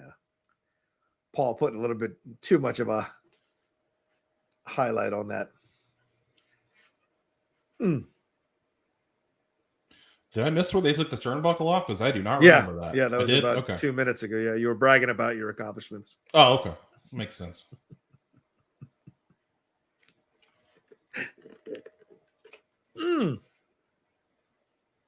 Yeah. Now followed on Twitter by Darcy, the mail girl from Joe Bob's Last Drive-In. Very proud nice. of that. Congratulations. Very proud of that. Yeah, she's great.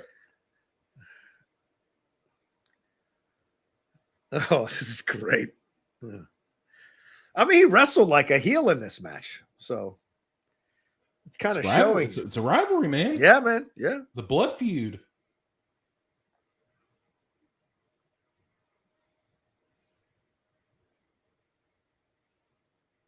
you see that clip that was circulating around recently of Edge when he was like, God, he had to be like 18 or 19. He's very young. And he was on like I think he was on like Jenny Jones or something. Like he was in the crowd. And they had Bret Hart on. Oh, wow. And like Edge asked Bret Hart, like, how do I break into the wrestling business? It's really cool. It is really cool to see, considering Edge, Hall of Famer and all that kind of good stuff. Yeah. And Bret, like the best of all time. Yeah. So. Not even the best of all time. I mean, whatever. It's not even the top 10. Well, the former best of all time has been disgraced. So Bret kind of takes the lead on that one. Boy, his PR's team is working overtime on his social media. It's not working. Oh, my God. In the meantime, Bret turned babyface. He quit being bitter. Yeah, so. That's true. That's true. That helps. Yeah. Oh, shit. Love that clothesline when he delivered it. Look, nobody delivered a better clothesline than Bradshaw. Yeah. But his clotheslines were great, the Rocks. Well, I would argue Stan Hansen, but that's me. Oh, Lord. Give me a break. You weren't even alive. I was not, but I know my history. I know Stan Hansen. You didn't know Bruno Sammartino in that first question. I did not.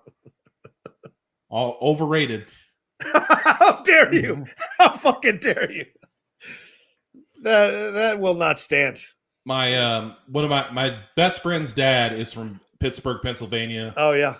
Former football player. His brother was in the NFL, all pro. Wow. And he was telling me that in Pittsburgh, like in that Pennsylvania area, yeah, of course it's the Steelers. Like that's number one. Oh, the Steelers are number one. He goes, but on any given day, Bruno Sammartino could be right there in popularity. Like, wow. And I thought that was amazing. Wow. Like the Steelers are God in Pittsburgh, if you've ever been there. So is Bruno like Jesus? Exactly. Wow, that's incredible. He was that popular. Wow. He was my first that I remember watching as a champion. And then it was Backlund and then Hogan. I remember that distinctly. And I remember the Larry Zbyszko Sammartino feud. Oh, great. That's kids. If you're watching, that's how you do a 2 9/10 almost pin or near fall. What is he? Where does he hit him? Probably the chest, I think, right? Even though it simulates like he's hit him in the head. Stone Cold's one of the best bleeders. Oh yeah. I don't know if that's like a good thing to be, but it's cool. The only time it was too much was the Bret Hart match, and they wisely, had him pass out. It worked. Yeah, it did. And you're right, he does. Ugh. Maybe because he's bald. I don't know. Also, The Rock delivers great punches, dude. I mean, as much as you were enjoying Stone Cold's. Yeah. Best working punch of all time, Jerry Lawler, no doubt. Hands down. Jesus, yeah. Followed by Scott Hall. He would cock that thing so well, man.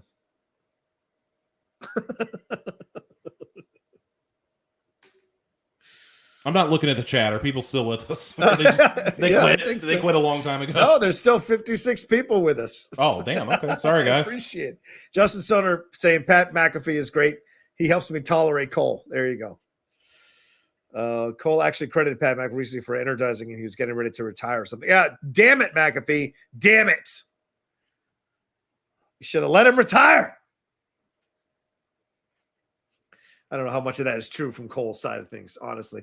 I think that's Cole trying to hang on to a young guy who's getting all kinds of buzz and popularity. So he attaches himself to him by saying, this guy revitalized me. Yeah, so it sounds like why you accepted the challenge of me in the FCL. You want to keep yourself young. Latch on to the young guys. I look younger than you. Give me a break. Think so? I know so. I don't know, man. I got my hair cut at like a Puerto Rican barbershop. What? What does that have to do with it? It made me feel 10 years younger. It's like the best haircut I've ever had. There you go. Oh, damn. This is such a energetic match. Both dudes in their prime, as you said. Who am I underestimating, Gramash? I don't know what you're talking about. Me. Oh, like staying around? Oh, I don't know. I just didn't know people still like to listen to us, to be honest with you. This is just fun for Rocha and I to go back and forth. We'd probably be doing this anyway if we didn't have a show. It's probably true. It's probably true. Oh, the Spanish announce table. Son of a bitch.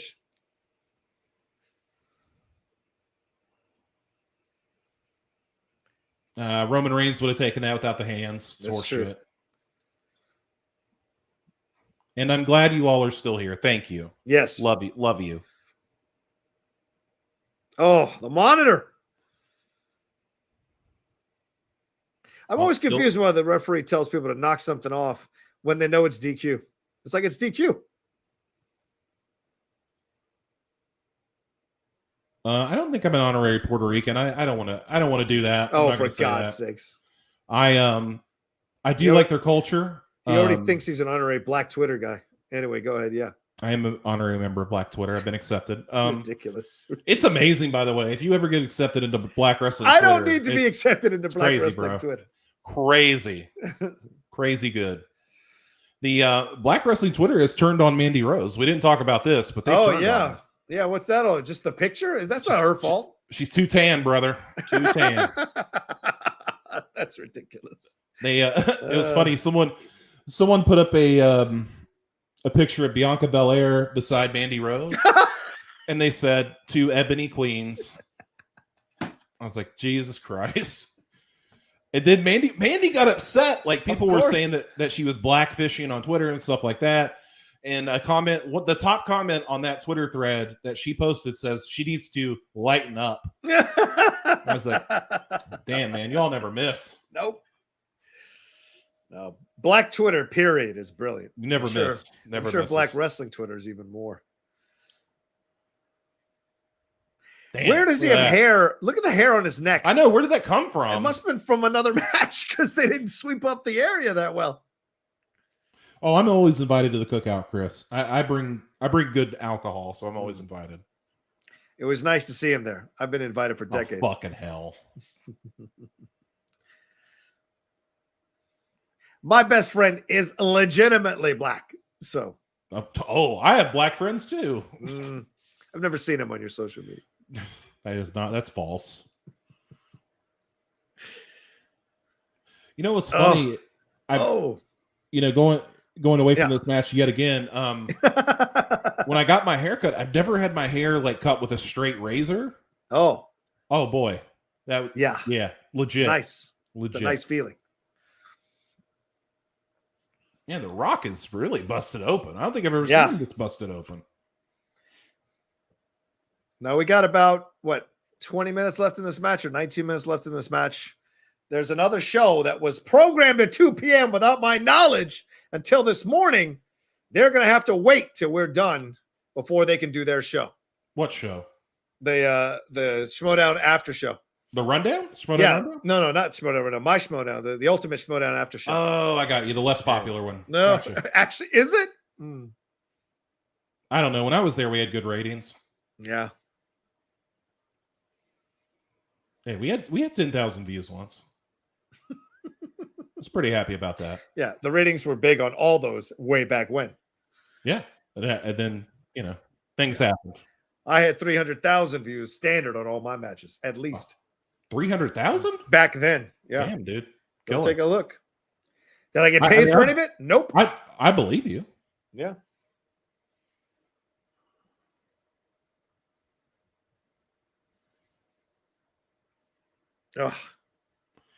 Oh yeah, the knee. Yeah, got to work a body part. I never understood how the Rock's wrestling boots could be comfortable with the calf cutout. Yeah. I don't know how that in the world that could be comfortable. Mm-hmm.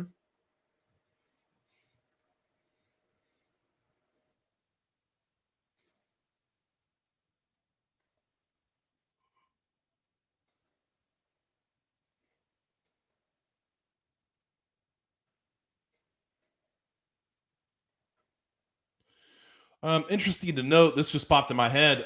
Bray Wyatt officially becomes a free agent on the 31st. Ooh. So okay. Keep an eye out for that.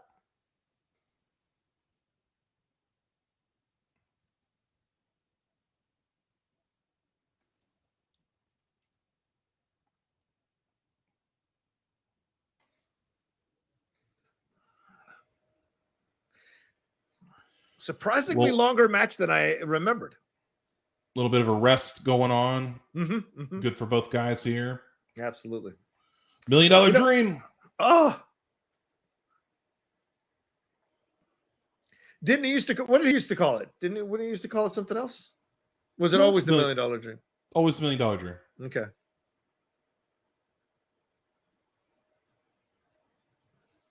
Yeah, these are hints. These are all hints that he was turning heel in this match. The fact that he's using a move he hasn't used since he was a heel. Also worth noting that when I was a senior in high school, to the freshman football players, I would used to walk up behind them and put them in the Taz mission and choke them unconscious. Would not recommend doing that to this day. That's called an assault. Yeah, I would not recommend doing that. I just copped to assault. Oh! See, that was 3. That was 3. Hebner gave him a little bit of time there.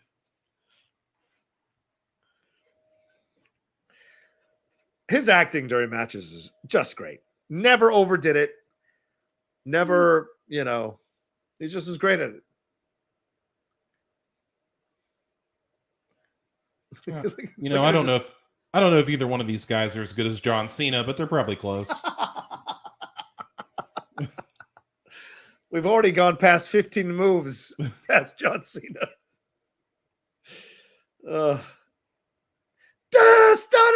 Stunner!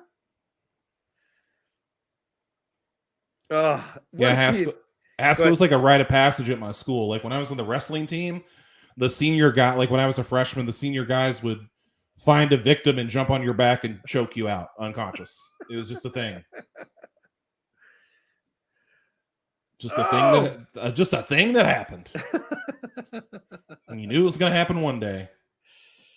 Oh my God. I don't condone bullying. I'm just saying, I wasn't mad that they did it. It's just a thing. Oh, here comes Vince. Who did Vince wrestle earlier in the night? I forget. Shane? Oh yeah, maybe it was Shane. Yeah, right. The McMahon family. Maybe, I don't know. Civil War or whatever. Yeah. Because wasn't this was right at WCW closed this Monday, the Monday before. Yeah.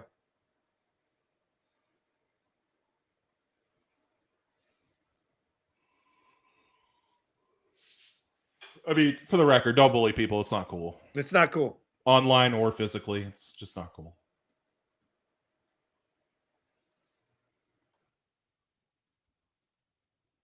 The Rock cuts a better promo than Austin. Ooh, strong statements. But John Cena cuts better than both of them. I'm kidding. How dare you?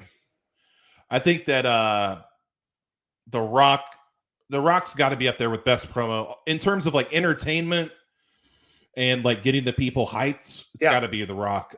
Right up there with. I mean, CM Punk I think is also better than Austin. No offense, but it's not by much. Well, I mean, his only really notable promo is the Austin 316. You could find 40 for The Rock. And Flair and Hogan. Punk probably too. Going for the people's elbow, which a move that if you look at it in a vacuum is dumb as fuck, but it works. Yeah, because I mean, people make fun of the leg drop. At least that's your full body weight landing on someone. The elbow is like you're just glancing off the chest with an elbow.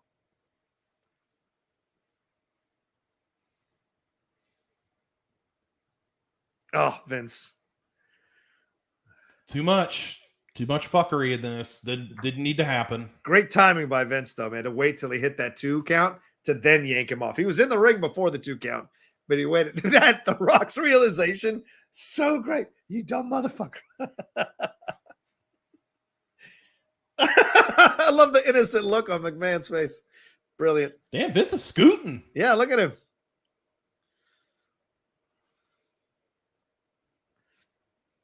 Go! Oh, rock bottom. Rock bottom. Oh, that's 2 9/10. That's how you do it. Oh.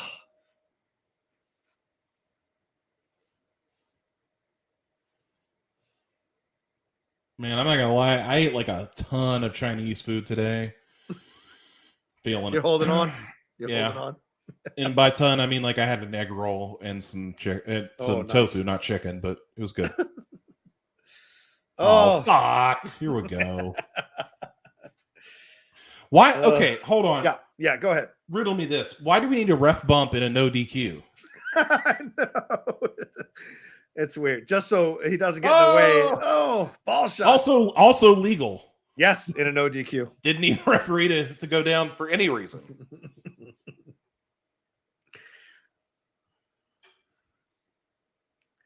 I think it's just to show, like, hey, them working together. You know, the referee's not in the way to stop it, so it allows the story to go on. Yeah, this isn't my favorite thing, but we got the Kurt Angle singing Jimmy Crack Corn segment, which is amazing. So I'm glad that came out of it. That's true. I thought he was going to slip out of it. Yeah, I don't recommend that either. No chair shots to the head, please. Oh, Brennan Marr in the house. What's up, guy? What's up, Brennan? How's it going, dude? Good luck this week going for the Star Wars championship, bro. Yeah, nice. Good luck, Brennan. Oh.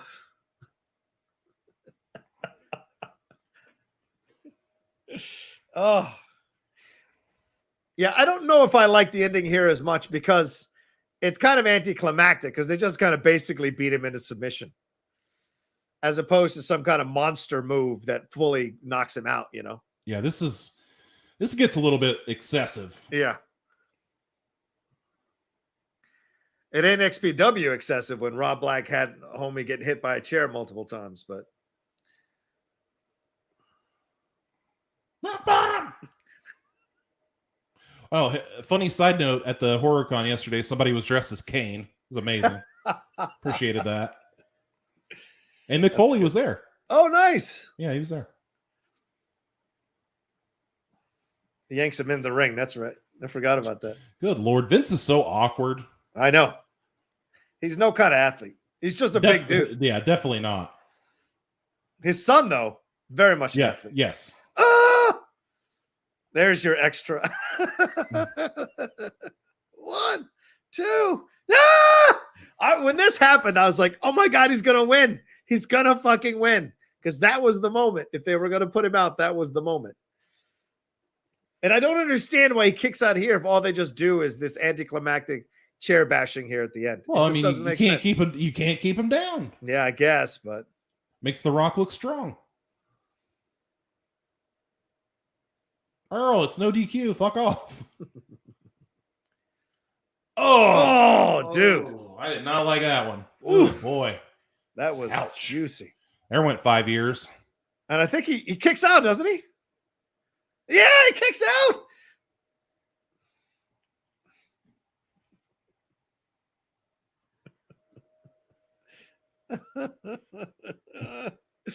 All right, just checking to see if we got any more Streamlabs and Super Chats. No, nothing so far. So just wanted to make sure. We're as rounding entertaining down the to end people. of the match. We're entertaining. Absolutely. This is all they're focused on right now. Oh my God, this is great.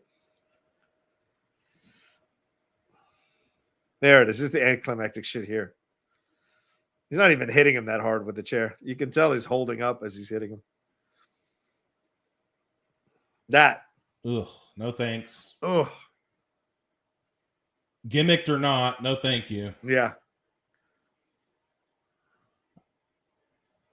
I love Ross just losing his mind over it.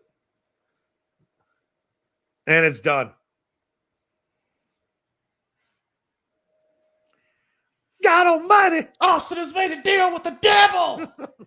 Sold his soul to hell. Satan himself. Sassafras.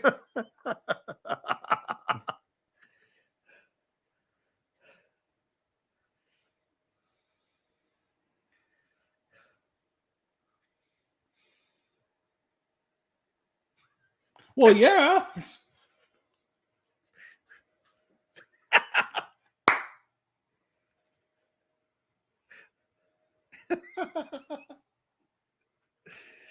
Oh, Ross is so good in his prime, dude.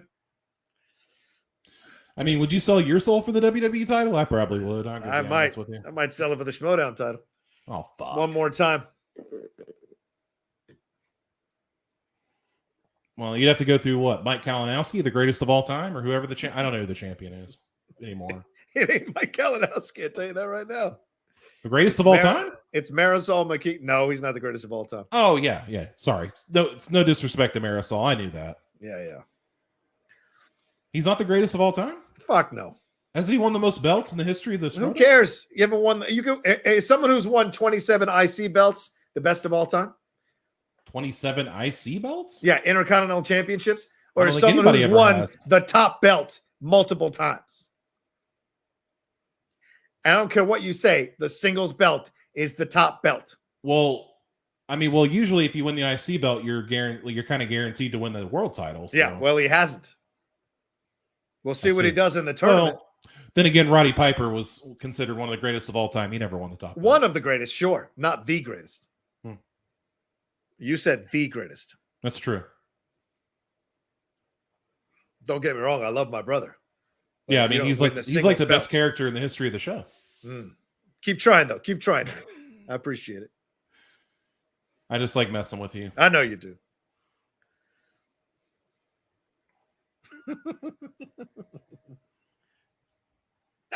I don't know, man. He's got the belt and he's got the girl, so I don't know. I thought I knew him. He's like a real life superhero, that guy. Stone Cold? No, Mike Kalinowski. Oh, yeah. Well, I've got a girl, too. But she's not involved. She's not a manager. What does that tell you? She's not the manager. What does that tell you? Oh! She's probably got a lot of sense.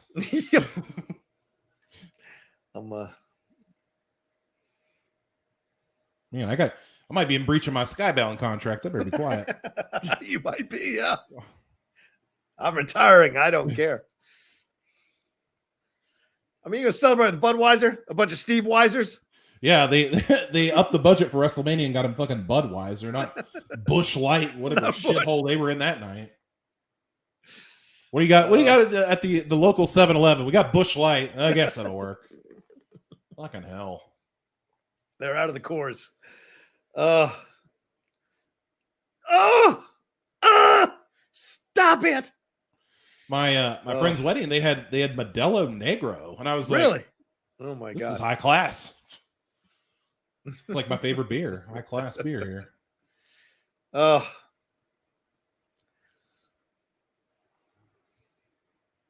This is great. So great. One of the great moments in the world of, in the history rather, of the WWE and the rest. I mean, Stone Cold, what a culmination of this feud to have them actually end up working together to help Stone Cold win the title when he had worked so hard to stop Stone Cold ever winning the title when they first started their feud years ago. Save himself. And then we walked right into the invasion with WCW, and that right. sucked. It so really did suck. Yeah, but there you go, man. It's your birthday. You got your Your match watch along. All It's right. great. All right, well, there you go. Thank you all so much for joining us. Still almost 50 of you hanging out with us. We appreciate it madly. So much love to all of you. Thank you, Draws. I appreciate that. He's saying, so glad you made a move away from hosting SCN. You're doing great things now. Thank you so much. I appreciate that, Draws. And here's my Amazon wish list. Some of you were asking for it, so let me put the link in the chat here real quick. Hopefully it's a wrestling trivia book. Oops, that was me sending something to the producer of the next show, so I apologize. Let me do it again and copy and paste that one that I've got. But anyway, what were you saying, Aaron? So hopefully there's a wrestling trivia book in there. Keep trying, buddy boy. Oh God, I didn't crow this much when I won one match finally. All right, there you go. There's the Amazon wish list. I'll probably tweet it out as well because some people have DM'd me today saying they're mad that I hadn't sent it out. So there it is for anybody. Who's mad? Who's getting mad? I don't know. I'm mad at you because you won't let me buy you things. Fans like to show appreciation. You'll get there someday. Thank you all so much for joining us here on this episode of Strong Style. Special birthday episode for me, but I appreciate Aaron indulging me and watching this match with me. It's always fun doing these watch alongs with you, brother, and always fun doing the show every Saturday live at 12 p.m. PT. Aaron, where can they find you? Everything got going on, my man? I don't have fans. I have friends. Oh. You can find me on Twitter at only Aaron Turner, where I will be talking about wrestling if I'm watching it, or horror, since we're into the spooky season. That's really my other thing that I like a lot is movies and horror related content. So big fan of that. So check me out there, and stay safe, get vaccinated, wear your mask. Yeah, absolutely. There you go. I don't know how you got that so quick. My God. You'll end up in the I know people. You'll end up in the Squid Game. I gotta watch that. Maybe tomorrow I'll finally watch it. I have not watched Squid Game. It rules. Everyone says they love it. Seriously, guys, watch foreign entertainment. Like, I know it seems like so weird. Like, I don't want to watch a Korean film. They are some of the best films if you're into that. Like, if you want to take a chance, go out on a limb, watch foreign films. Just do it. There you go. Watch foreign films, ladies and gentlemen. By the way, it's a foreign show. But well, I meant foreign He's content. Correct. I meant foreign content. Well, people have it's clearly a big deal across the world, man, and across the biggest country. show on Netflix in Netflix history. So incredible. So there you go. As for me, you can follow me at The Rocha Says on Twitter and on Instagram if you haven't done that now. If you haven't subscribed to the channel down below, please do that. Hit that subscribe button, hit that bell button. So much happening on the channel here. We're almost up to 18,900 subscribers. So come aboard and subscribe and hang out with us and get us close to that 19,000 mark, and eventually that 20,000 mark. That's really the golden mark to start bringing in sponsorships and what have you. So get us there as soon as you can. If you haven't subscribed, please make sure you share the video to all your friends who love wrestling and pro wrestling, so you can come aboard and be part of the Strong Style Nation as well. And don't forget that I've got the podcast, the Top 10, the Cinephiles, and the Geek Buddies out there for y'all to listen to as well. And and Twitch. Come and follow me on Twitch, the Outlaw Nation. Once I get into that Madden situation, I'll be playing Aaron on that as well and having a little fun. Probably get my ass kicked again, but have a little fun with it. Why not? I'm not very good at it, to be honest with you. There you go. Could be fun. All right. And follow me there, the Outlaw Nation, all one word. All right. And if you want to join the Patreon, patreon.com/John Rocha, which is up on the screen, I believe, and come see the multiple tiers you can be part of. So everything we do. All right. Stay tuned. Coming up right after I'm done is the Ultimate Schmodown After Show. They got a bunch of guests, including Laura Kelly, to hang out with and talk to there. And that's it. All right. Take care of yourselves. Be well. Have a great rest of your day. And we'll talk to you next week with another brand new live episode of Strong Style.